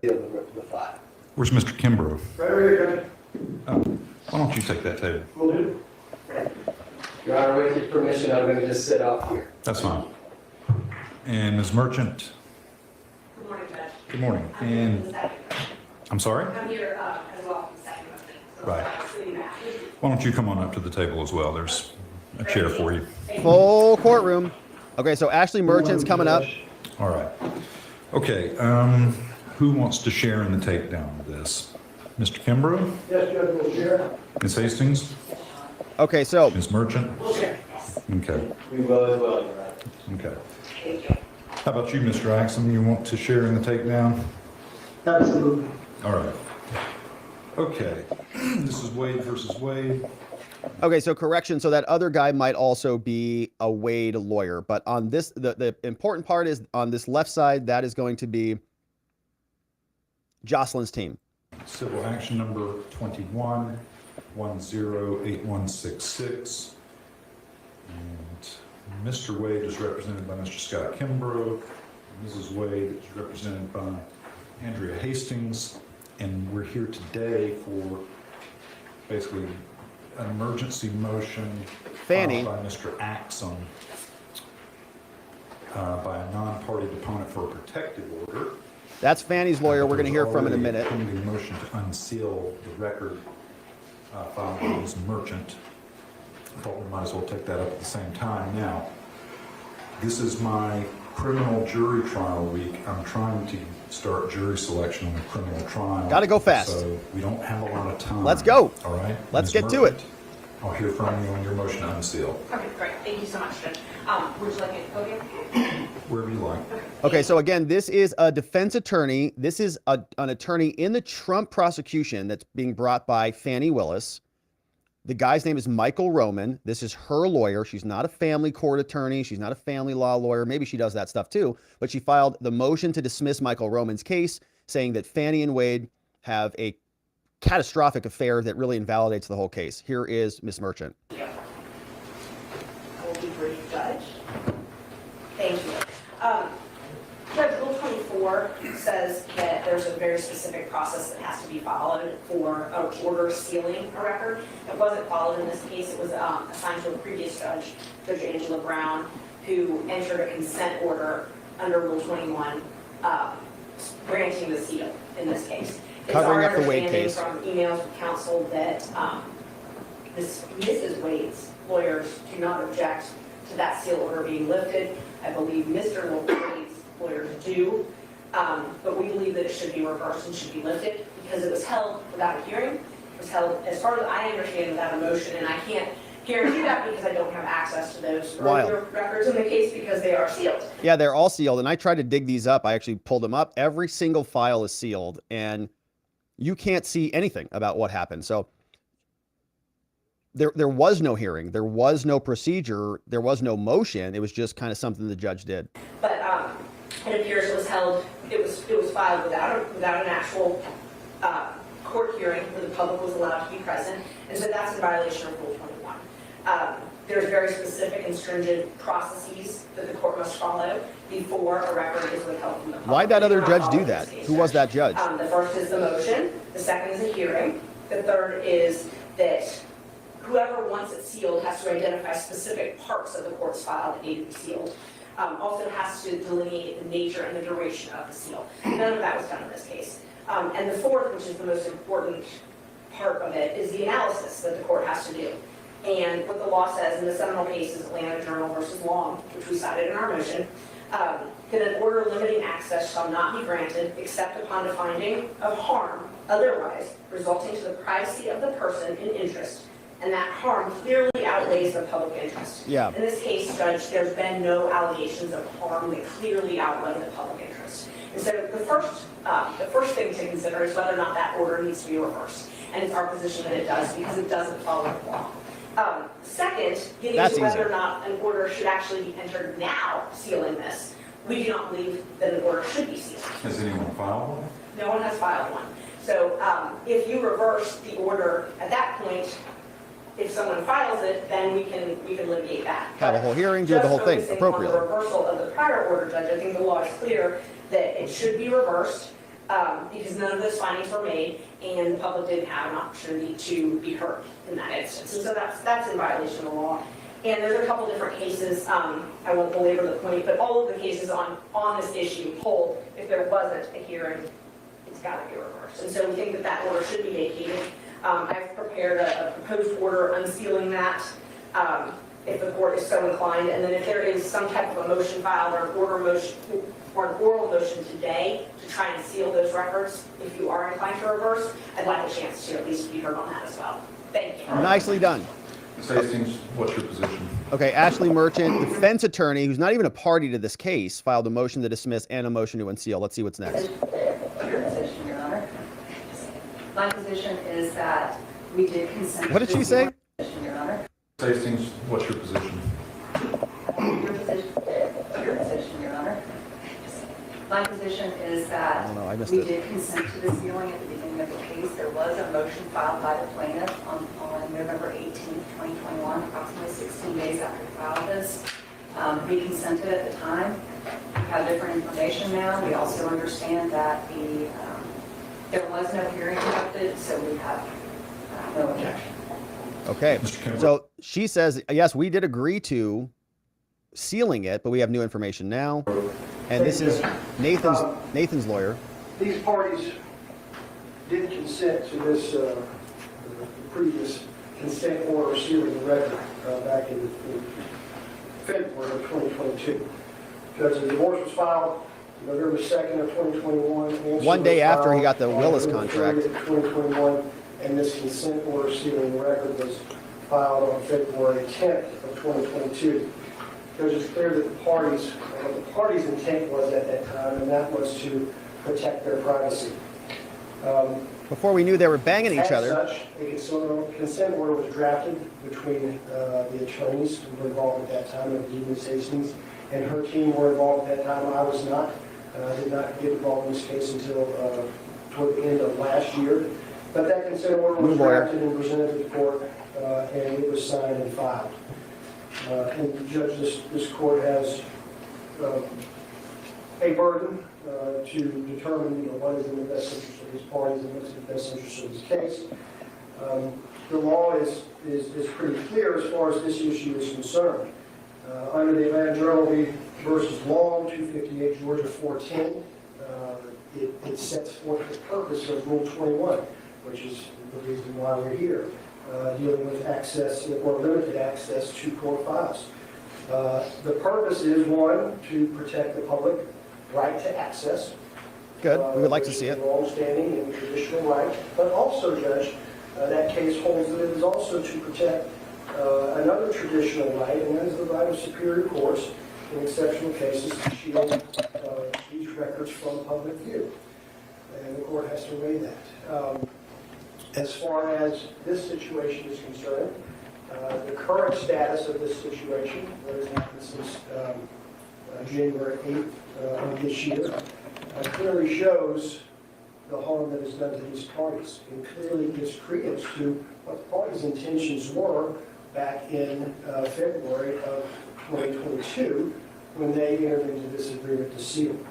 And we think that that it is proper for the case to remain under seal. Now, again, I was not involved back in 2022 in this matter. It is my understanding there was not a hearing that was done. That's the problem. Considering that it was prepared and presented to So the why'd court. that other judge Not this grant court, that? Clearly in violation of the rule. To the court, and that order was signed off on and filed. And so we think that if this court does, based upon those facts, unseal this record, that this court should also consider putting in protections for the parties' private information pursuant to 911-7.1, which allows this court to do that. Thank you, Judge. All right, so over to the judge. Your Honor, our motion is very similar. I understand. Thank you. All right. I find that the prior order, although it was by consent of parties, was not properly entered because the Uniform Superior Court rules require a hearing Boom. to be had. We can find no evidence that any such hearing was ever had, so I'm going to grant the motion vacating the consent order, sealing the record. And I'll do that today. I'll have your written order. Ms. Merchant, unless you have something else, you're excused. I do not. Thank you so much, Judge. That takes care of our business. Thank you. Yes. Well Nice done, job, Miss Merchant.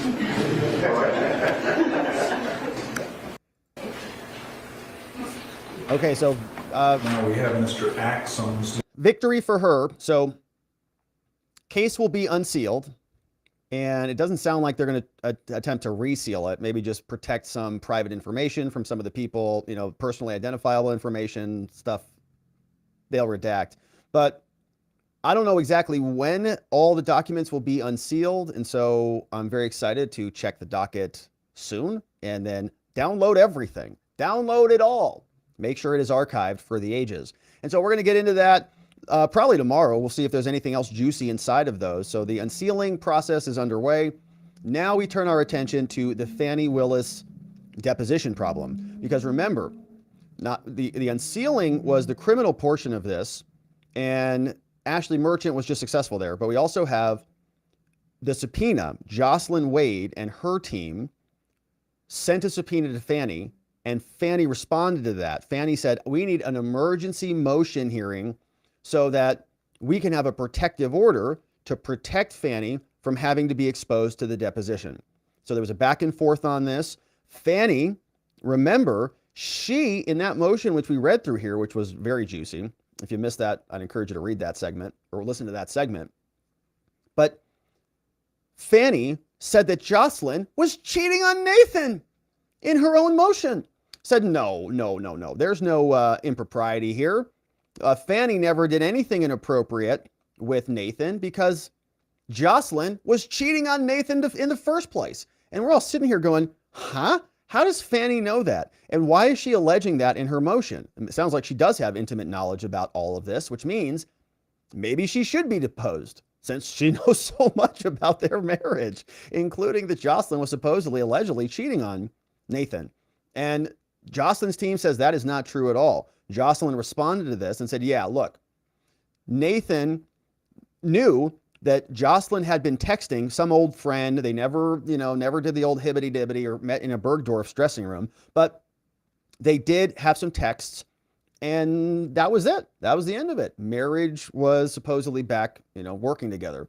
So now we've got this back and forth, and now we're going to hear also, so this is now the second part of this hearing, is Fani's hearing. So now Fani is saying, I need a protective order, Judge. Help me.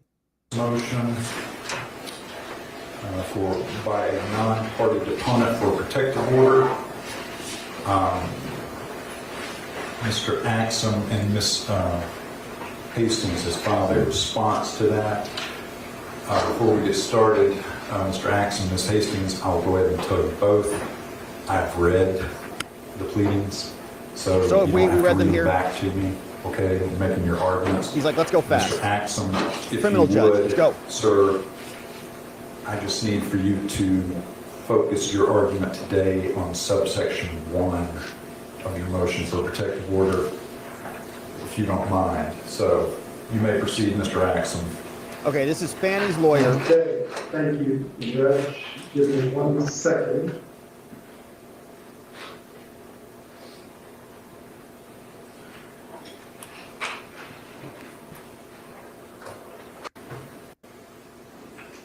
Your Honor, I know that you are asking me, and I will be brief, to focus on subsection 1.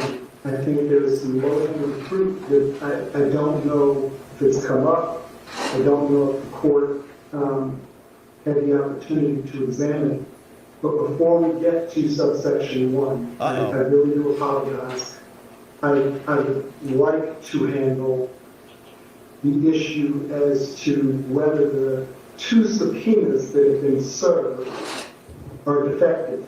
Well, we don't need to reach that yet, Mr. Axon. If you'll focus your argument on subsection 1 and tell me why the protective order should be granted. If it is granted, then we don't really need to reach the subpoena argument. So like I said, press for time. This is my criminal jury trial week. Just argue subsection 1. Answer the question, man. The judge is not going to be happy. All right. So dealing with subsection 1, Your Honor, which deals with 26.1. Specifically, my argument hinges on the pleadings. And I have not seen the pleadings, but based on the argument that I put forward, this is an uncontested, it's a no-fault divorce. And based on that, both parties have alleged that it's irretrievably broken. And because they've alleged that, and the pleadings as they stand deal specifically with whether the arguments, hang on one second, give me 1 second, let me hold that up. See, he's not real prepared on the section 1A argument. He was going to come in here and talk about subpoenas, and Fani's the biggest Fani in Fulton County. He's like, oh crap, a technical legal argument about section 1A. So he's digging into it right now. He's probably pulling up his motion. He's like, what the heck, what is section 1A? The response in the plaintiff's pleadings alleges that it is permissible to bring up issues regarding the conduct of the parties. But I believe the pleadings are the things that set the boundaries.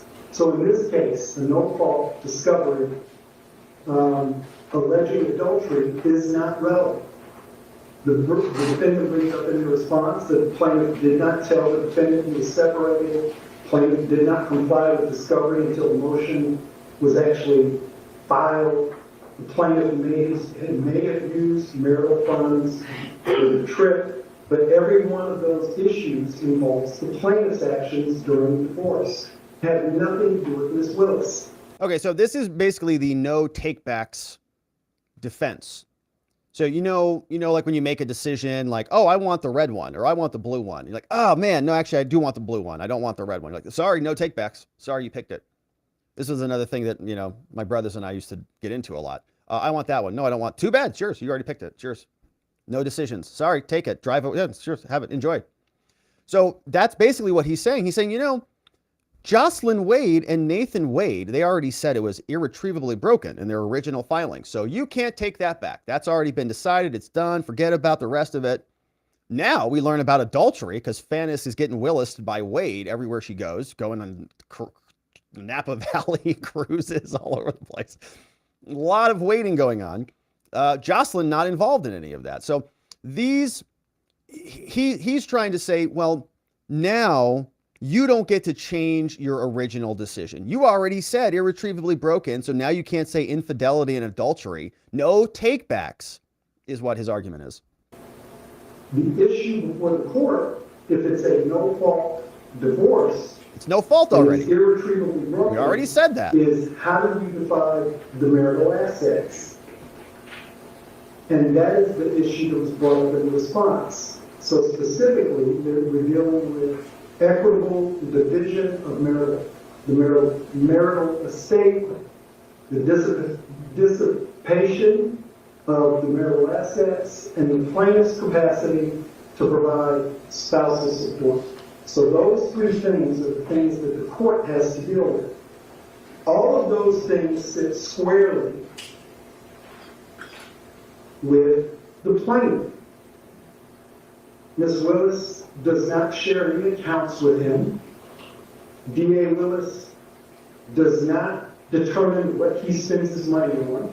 No, but she goes on cruises. So the issue is, she pays him. If it's a no fault and it's irretrievably broken, and the pleadings dictate the boundaries of the case, it's not relevant. You can't change it now. No takebacks. It's not relevant as to the conduct of the parties. So that's essentially my argument with regard to the irretrievably broken in 26.1. And they already said that, so they can't change it now after the fact. Changing it after the fact might contribute to different estimates of how you partition the marital property, but they already said it, so they can't now partition it now based on adultery or infidelity. I believe 26.1 protects, because Ms. District Attorney Fani Willis is an officer as it is defined in 26.1. So it protects her. And according to 26.1b, there are two requirements that have to be met. The officer has to be high ranking, and I don't think that's in dispute. When you look at Ms. Willis and the demands on her office, Ms. Willis, as Fulton County Office of the District Attorney, she's busy.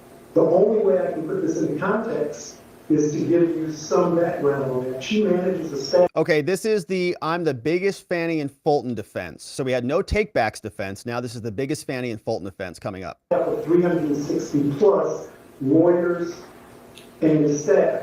She oversees cases right now, 20,000 open cases. She coordinates on a monthly basis at least 500 or more cases for indictment. So what? So she's busy. In this case, of course, the most recognizable issue. How come she's so busy? How come she's taking cruises all the time with her lover? Is that she's dealing with, over in Fulton County, the election interference case involving former President Trump. Well, I think what, Mr. Axon, let me interrupt you. Yeah, pipe down. Yes. Ask you just to focus Don't on care the about how part busy. of the law that says the proposed opponent lacks unique personal knowledge of any matter that's relevant. Are you saying that your client lacks unique personal knowledge that could not be discovered some other way? Weasel out of that one, buddy. I would argue that she does, that the knowledge that she may or may not have is not unique. You've got two parties in the case, one who is alleged to have some extramarital affair with Ms. Willis. If that is the case, if that is true, he has that information. We've been at this case, well, I have, but 783 days. And on day 776, somewhere in there, we get this notice of deposition. So to because we just learned about her section, activities. No, I think there are other means by which that information can be retrieved in this case. All right, thank you, Mr. Axon. Ms. Hastings? All right, so that I don't think was very successful. He's saying she can get in, you guys can get, you don't need Fani, okay? You can get the evidence from other places, and she's very busy. She's the biggest Fani in Fulton County, don't you know, Judge? She's like, yeah, I know who she is. All right. So she's so busy. She's got a bunch of lawyers, 20,000 cases a year or whatever, and a lot of work is going on there. So he's like, all right, next person, thanks. This is Jocelyn Wade's lawyer. Your Honor, I think that you honed in on exactly what the issue is here today, naturally. The face of her pleading shows that she has... Look at that pin right there. Anyone notice that? What is that doing? What do you call that? A little brioche or something like that? What is that? It's a scorpion, man! Unique knowledge with regards to this case. She could have filed a motion for protective order alleging all of the legal grounds for which she would like to not have to sit for a deposition. She believes she's protected, but she didn't stop there. She went further. She asserted in her pleading, her motion for protective order to prevent herself from sitting for a deposition, that she knows the cause of the separation of these people. She knows detailed facts, allegedly, about their relationship.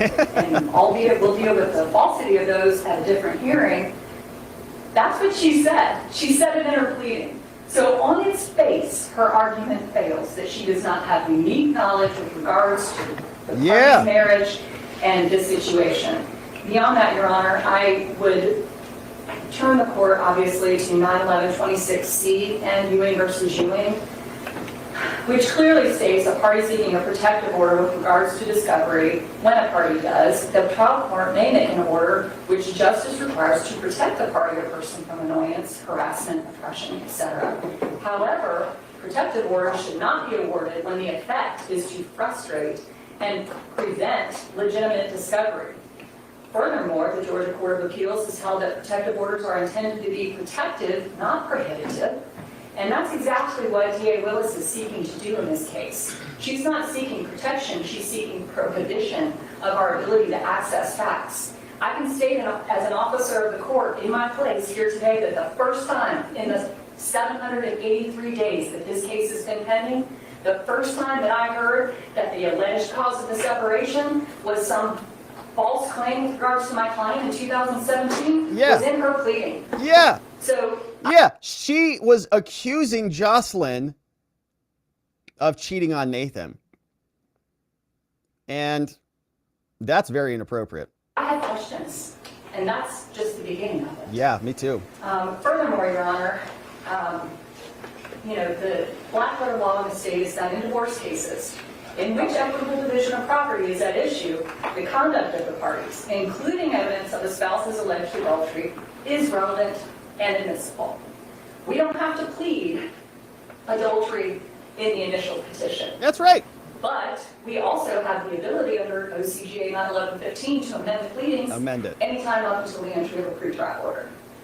We have the right, regardless of whether or not the grounds for divorce alleged in the petition is that the marriage is irretrievably broken, to discover information with regards to adultery. We have questions. I want to know about how he's been spending his money. Yeah. I have a reason to believe he's Cruises. spending it on another woman. Napa That's Valley. my client's money. Yeah. And I want to ask questions about that. That's Jocelyn's money, bucko. What do you think you're doing out there taking Fani to Napa Valley and on the Caribbean cruises? That's Jocelyn's money, buddy. She's trying to hide under the shield of her position improperly, I would suggest, Your Honor. There's a couple of things that are improper about it. First of all, and I'd like for the court to clarify this, there's no doubt that she's busy. She has one of the most active district attorney offices in the state. However, as Mr. Axum cited under 91126.1, she's not working. D2, if you look at that, it says the person seeking the protective order had unique personal knowledge of one or more matters relevant to the subject matter. We know she did. She put it in her pleading. We also know that she did because although she asserted falsehoods in her pleading, we asserted facts in our response. And those facts, even the ones we've just shown, clearly demonstrate that she's got some unique personal knowledge. She knows. But more than that, we're not seeking her deposition as the district attorney of Fulton County. We're seeking her deposition in her individual capacity as the alleged paramour of my client's husband. Yeah. So whatever her job is, no one's above the law. Has nothing to do with whether or not she should have to sit for this. Come on down, Fani. I'm sure that it's inconvenient. It's inconvenient for all of us. However, I have questions, and she needs to answer them. I want to bring one other matter to the court's attention with regards to her position that I think has not been highlighted in this. With regards to her position, in her motion, page 9, top of the page, she stated unequivocally, DA Willis stated, that if we pursue this subpoena, we are obstructing justice. Yes! Yeah, Ms. Hastings, that's why I told Mr. Axum to stay away from that. Got it. I don't really want to hear that today. Got it. Okay, so the judge cut that off, okay? Remember in Fani's diluted motion, she said if these people really want to depose me as part of their divorce.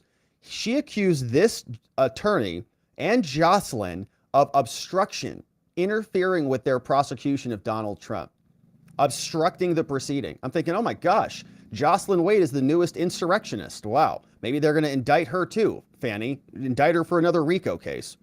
The judge cut her off, says, look, don't want to get into that. Don't need to get into that. We'll save that for another day. Then, Your Honor, that is our argument with regards to the propriety. It's clear that she has relevant information. Okay, Ms. Hastings, correct me if I'm wrong, but in the over 2 years this case has been pending, we have yet to hold an evidentiary hearing where we heard testimony of either party. Is that correct? That is correct, Your Honor. We've been up to now dealing with discovery disputes. Yes, correct? Your Honor. Okay. And neither party has been deposed. Correct. All right. Okay. Thank you. Thank you. Mr. Kimbrough, you have anything to add? Okay, so that was the Scorpion Queen out there delivering blows to Fani Willis and her garbage filing demanding a protective order. No one's above the law in Fulton County, Fani. How many times have you said that stupid phrase? Nobody cares that you're the biggest Fani in Fulton County. Get your butt down here for a deposition. We're talking to you not as the DA. We're talking to you as Nathan's lover boy, girl. Neither party has been deposed. Correct. All right. Okay. Thank you. Thank you. Mr. Kimbrough, you have anything to add? I do not. You're sitting this one out? I don't know. Okay. Look at Mr. Clyde's read on that one. Okay, that's interesting. Okay, so Nathan's lawyer's just like, whatever. He's like, if my sugar mama is going to be deposed, he's not going to say anything. Okay, Nathaniel Wade is just getting out of the blast zone. He's like, oh man, I can't fight for my lover. What if he fights for his lover? What if he's like, no, Your Honor, I strongly object. She is the biggest Fani in Fulton County. I love her. Don't make her be deposed. Then people would say, well, that's weird. So he's just going to be hands off. You know, no position on it. Probably the smart play. Here's how it wraps up. All right. Well, both sides have good points. Ms. Hastings, I agree with. The irretrievably broken does not prohibit you from presenting evidence of adultery if that's relevant to equitable division of marital estate or marital assets. So I agree with you there. You're not prohibited from getting into that. However, I also agree with Mr. Axon that OCGA 91126.1 is there for a reason. And the key part to me is whether the proposed opponent lacks unique personal knowledge or has unique personal knowledge of a matter that's relevant to the subject matter. And under D1 of that statute, that the party seeking the deposition has exhausted other reasonable means of discovery and found such discovery to be inadequate. So really, I'm not in a position where I have sufficient information to make a finding either way of whether the proposed opponent has unique knowledge. Yes, you do. Because this case is a divorce, and I understand there are children, but they have attained the age majority. They have unique. Yes, Fani has tons. This judge is we're going to see what he's going to do here. But you've got plenty of unique information, Judge. Fani in her own filing was saying that she knows all about Jocelyn and Jocelyn's alleged affair. How does Fani know that? Clearly that's unique.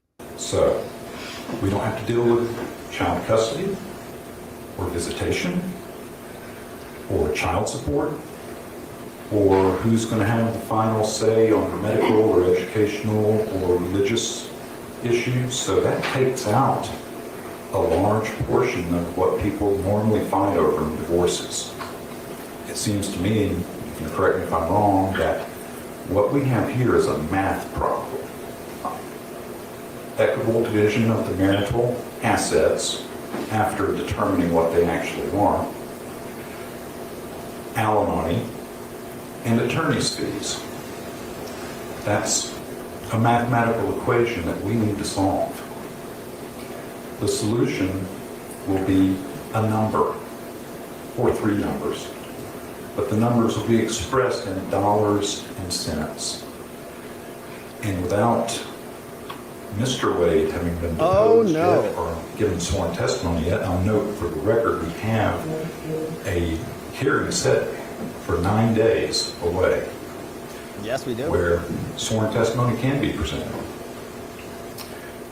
Without me knowing what Mr. Wade would say, it seems to me that Mr. Wade would be the first and best source of information on what his income has been and how he's been spending it, and that he would have first-hand knowledge of whether he's engaged in an extramarital affair.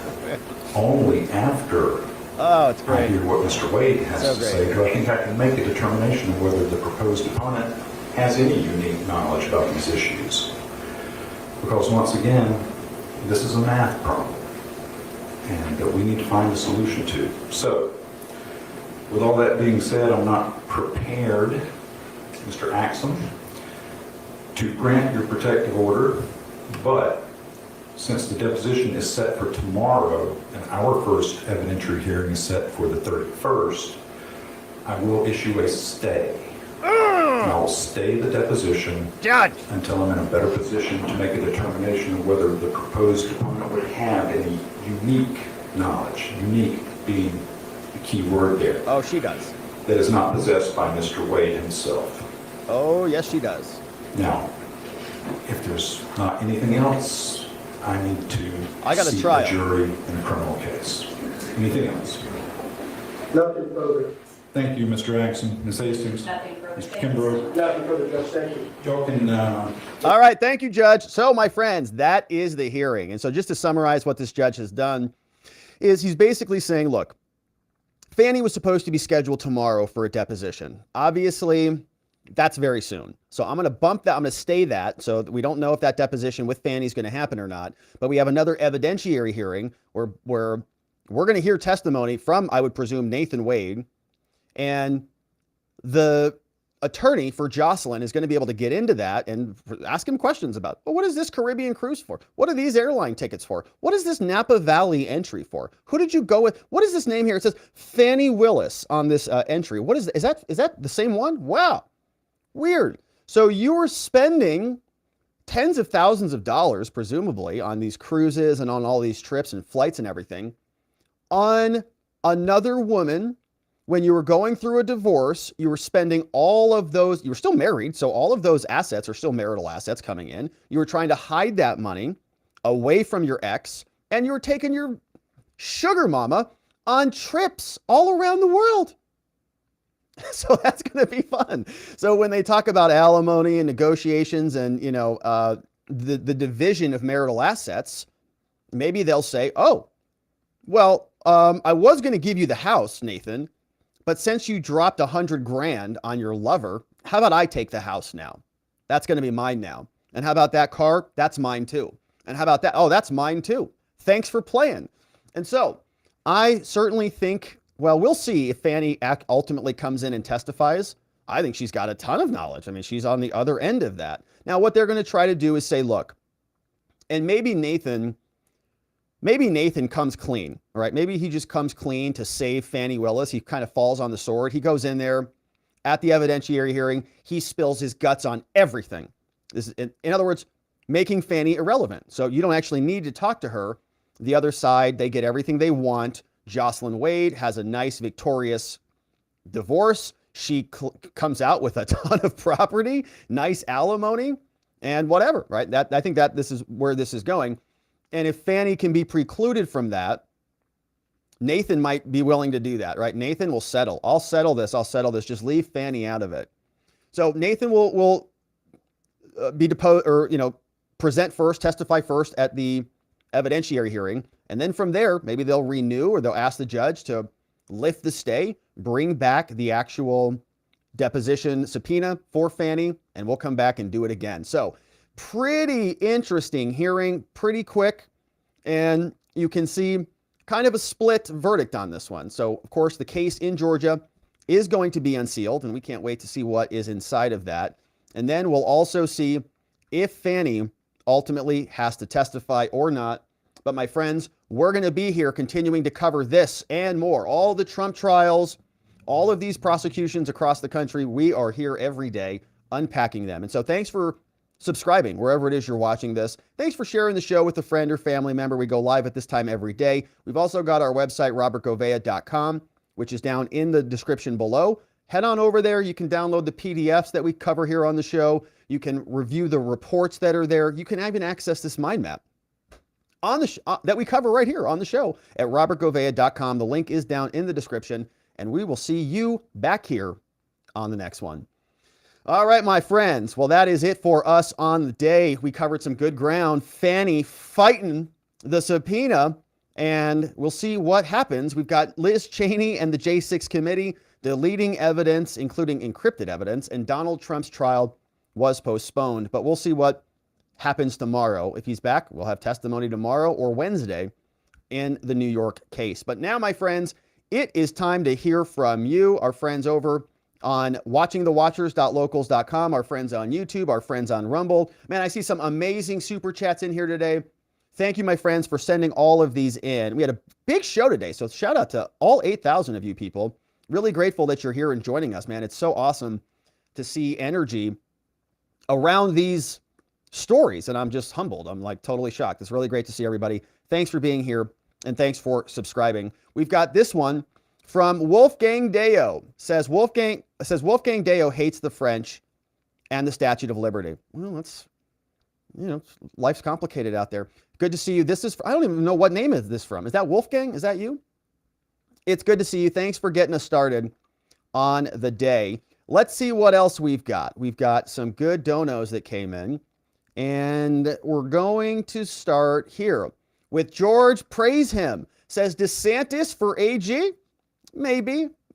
I have some concerns about his position on, actually, I would say no. I've got concerns on his position on J6 and the Trump prosecutions. So I'd like somebody else, like, honestly, Vivek or something, just to dismantle all of it. We got Radice. Says, Watching the Watchers has a group making homemade chicken noodle soup for Alina. Oh, good. Alina's sick, man. Breaks my heart. I hope she takes some emergency, some vitamin C, some cold snap, some chicken noodle soup, and she rests up and makes a speedy recovery. Tony Hay says, can the president pick VP after the election? Has that ever been done? I wish he'd do that. Then pick one of his sons, says Tony Hay. 9 months! Speaking of sons, Tony Hay, 9 months as a membo. That's a baby, a full baby. Amazing, Tony Hay. Thanks for supporting us for 9 months. And, you know, at one point, remember, the president was the, wasn't it at one point the president, who came in first was president, who came in second was vice president, and you had like a party split. So something like that. Hey, what's up, Jane? Jane says, if Willis is disqualified, does that render the whole case null?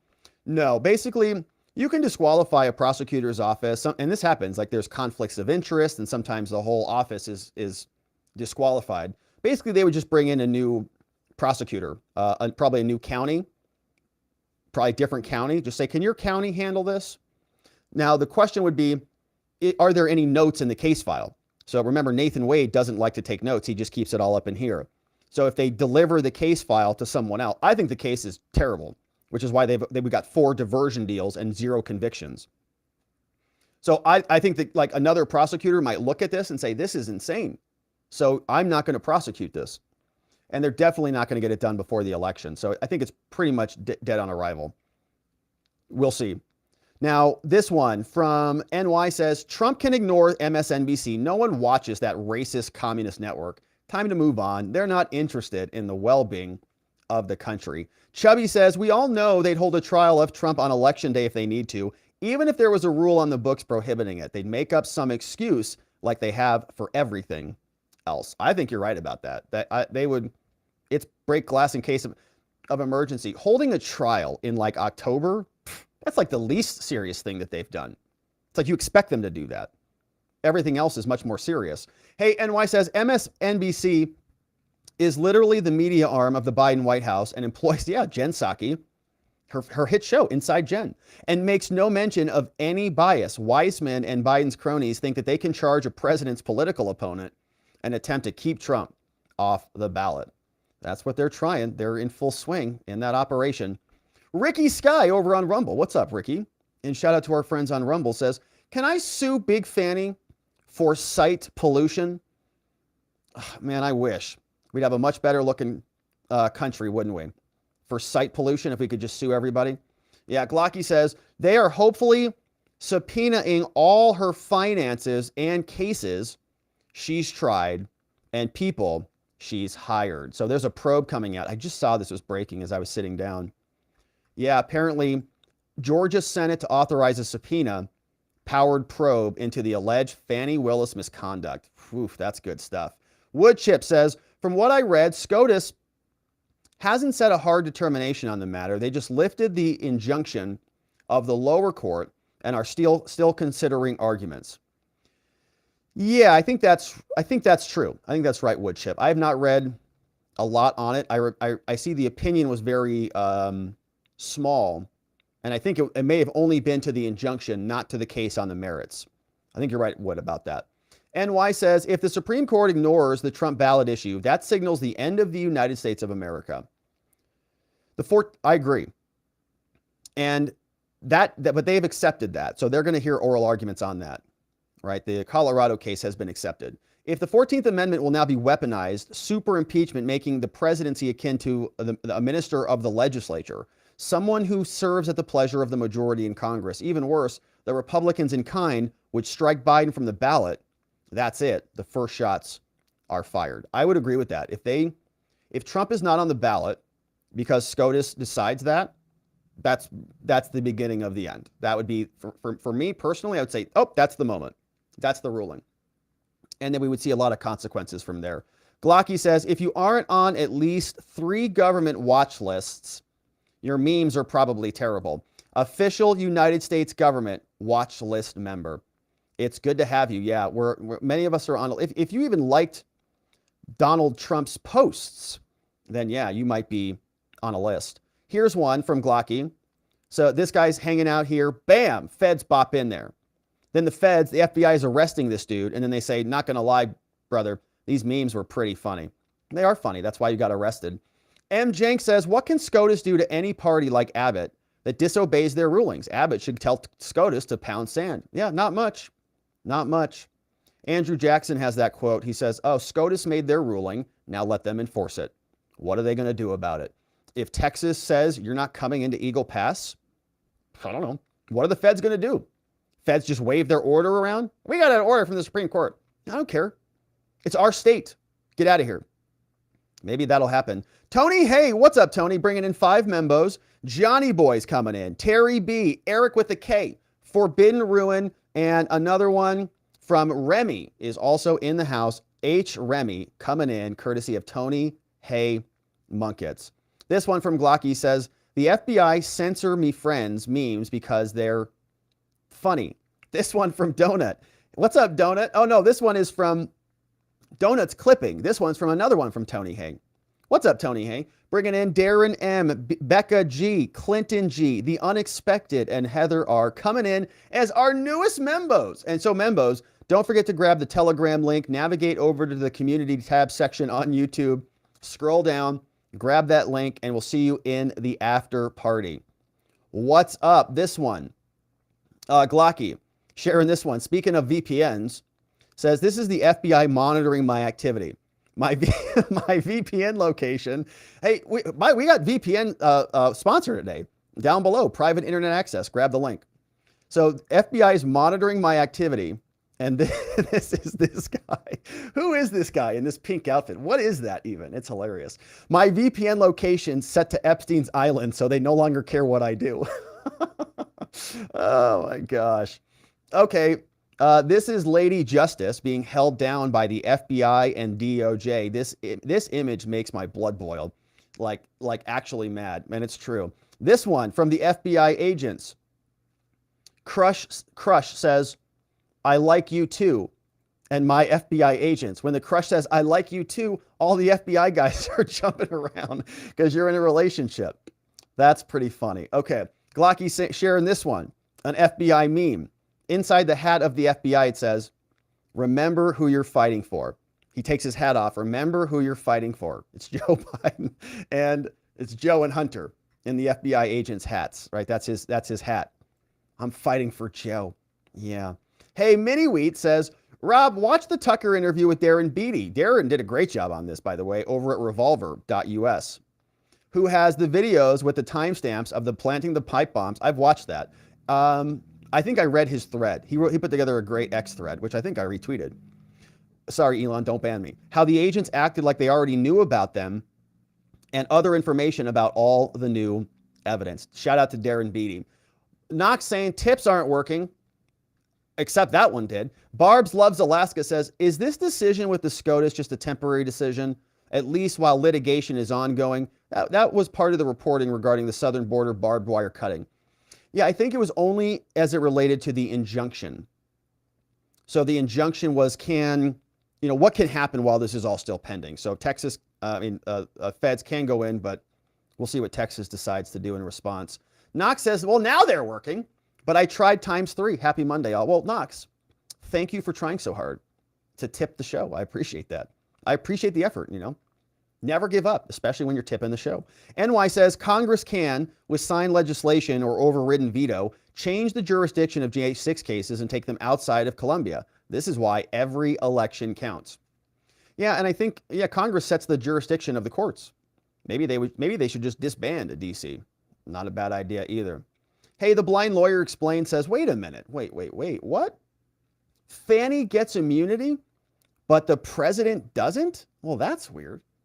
Yeah, it is weird. She gets immunity to, I guess, grift $1 million from the taxpayers of Georgia.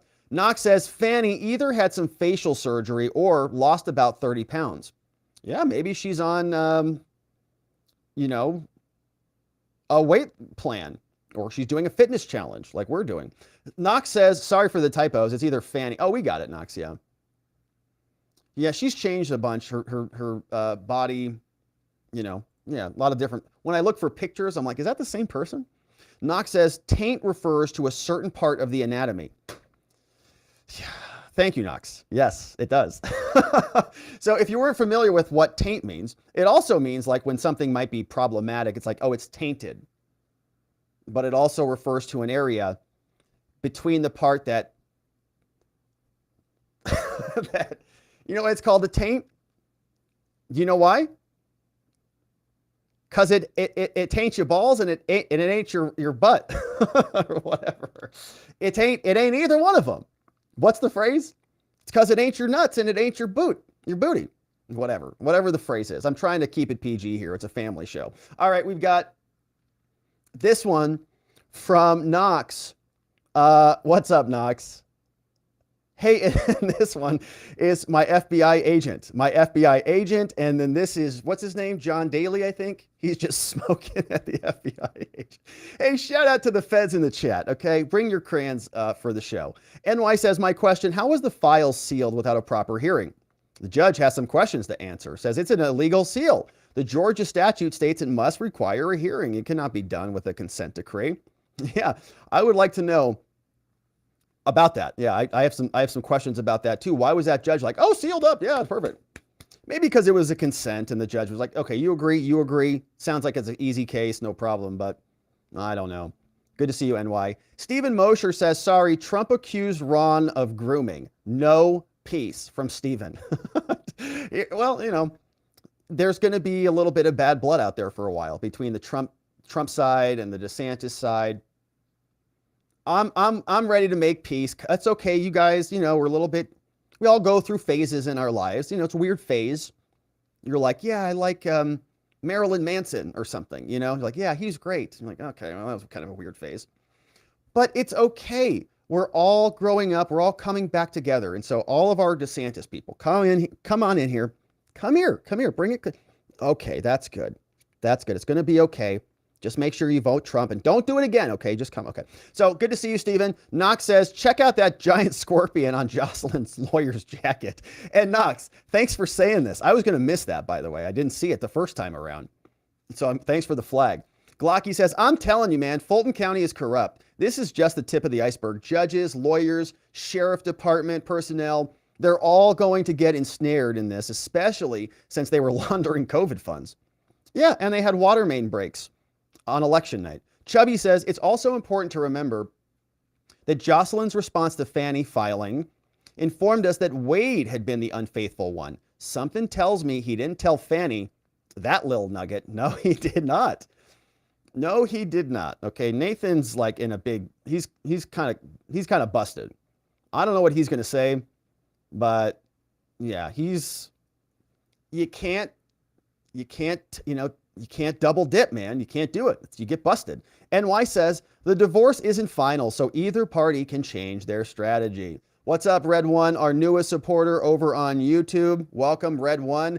NY says, so her Norwegian cruises with the husband were in her official capacity.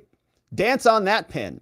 Yeah, there's going to be some difficult things to explain. Not easy to explain, the Caribbean.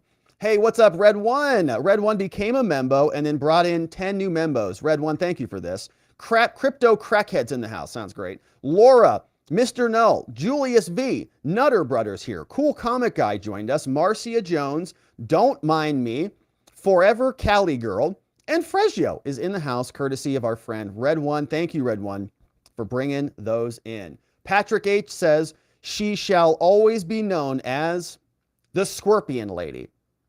I like that, Patrick. I went with Scorpion Queen, which I think is just as good. Scorpion Queen. She'll strike you. I love it, Patrick. Good to see you. We're on this, great minds think alike. We're on the same plane. NY says, so everyone should know that Fani's a pretty bad lawyer. She undermined her own legal argument. Ha, ha, ha. And that is absolutely true. She's like, I know everything about their divorce because Nathan told me that when we finished our intercourse. You're like, what? What? Okay. Tony Hay is bringing in David M, Amanda L, A Pear Tree, Philip S, AZ Man, Paul E, J Callie, Justin P, Oral Right, and Becky is coming in here, all courtesy of Tony Hay Munkets. Thank you, Tony, for the membos. Man, we got a ton of membos today. Red One is also bringing in Samantha R, XRP Panic, Tazzy Wazzy, Tim R, and Savage C. So my friends, thank you to Red One. To everybody who's come on board. Grab the Telegram link in the community tab section on YouTube. Elaine says, will Wade have to give the money from the DA's office back? Is this another cluster F with taxpayers' money just disappearing into the shell game? Well, yeah. I mean, so certainly he's made about $1 million for a couple years' work, which is grossly overpaid, if it's a couple years. And it sounds like he's billing illegally. And this money was not appropriately allocated from Fani, and it was COVID money. So yeah, it's a big grift and it's a big cluster. Now, I don't know that he would have to give the money back, like unless he gets charged with a crime, that could be criminal fraud and then restitution. He would have to disgorge himself and give that back over to Fulton County. But yeah, it's a mess. NY says, Mr. Wade is screwed either way. The judge is refusing to do anything until he testifies. But no matter what he says, or if he denies an affair or admits to an affair, Fani has employed him. She is a fact witness. There's no way he can wiggle out. If he admits or denies the affair, Fani's testimony can still be relevant. Still says, that testimony of Nathan is self-serving. What if he testifies he got $1 million when he actually got 1.3? The wife's lawyer still has a right to depose her. He's screwed either way. Yes, that I get, but my point in saying that Nathan could just fall on the sword is that he gives her everything. He's just like, whatever you want, here it is. And they say, perfect, that's great. So in other words, they want to end it. Like if they get everything, they don't need to make it hurt just to make it hurt. They might just declare victory and call it a day. Tony Hay, 10 new membos. Jeff S, Ann, Awesome Pursuit. Charlie's here. Maury's here. Pitched L is here. Jennifer N, Stephen F, Jerry Moore, and Linda G is in the house, courtesy of Tony Hay Munkets. Tony, thank you for that. Crash says, this judge seems reasonable. Doesn't seem to be affected by the publicity. No, he seemed very reasonable. Seemed like he was just going through the day. Aussie here. What's up, Aussie? Says 2 questions. How many immigrants did Biden want to come into the USA? All of them, I think. What was his high-end number? All of them. Once reached, how would he stop the flow? Well, I don't think there is a limit, Aussie. That's the problem. There is no limit. They just, I don't know, until he wins power indefinitely again. Adesia says 99 more people need to hit that like button. Thank you, Adesia. Zach Nichols is here. I'm sorry, Zach Nichols is clipping. Ryan Patrick is in the house. What's up, Ryan? Ryan's Patrick is here on YouTube, says smash that like button. Thank you, Ryan, for that. And it's nice to see you, my friend. Chris Walney says RFK Jr. would be a great AG. Also not a bad idea. I think he could clean house there. Air Force Vet says, referencing E. Jean Carroll, the jury going a chew before Super Tuesday. Think about it. Yeah, it was interesting. And it's going to be interesting if trial is held tomorrow. Before this Super Tuesday. Basically, it's not Super Tuesday tomorrow, but it's New Hampshire Tuesday. But I'm reading what you're putting down, Air Force. Yeah, very curious timing on that. Star Redemption says, if one of those sons were VP, the left would just flip out. LOL. Should announce it on April Fool's Day. We got this one from Mel. Mel K is a newest supporter. Welcome aboard, Mel K. Sandy says, the J6 committee failed to peacefully transfer power to new House leadership.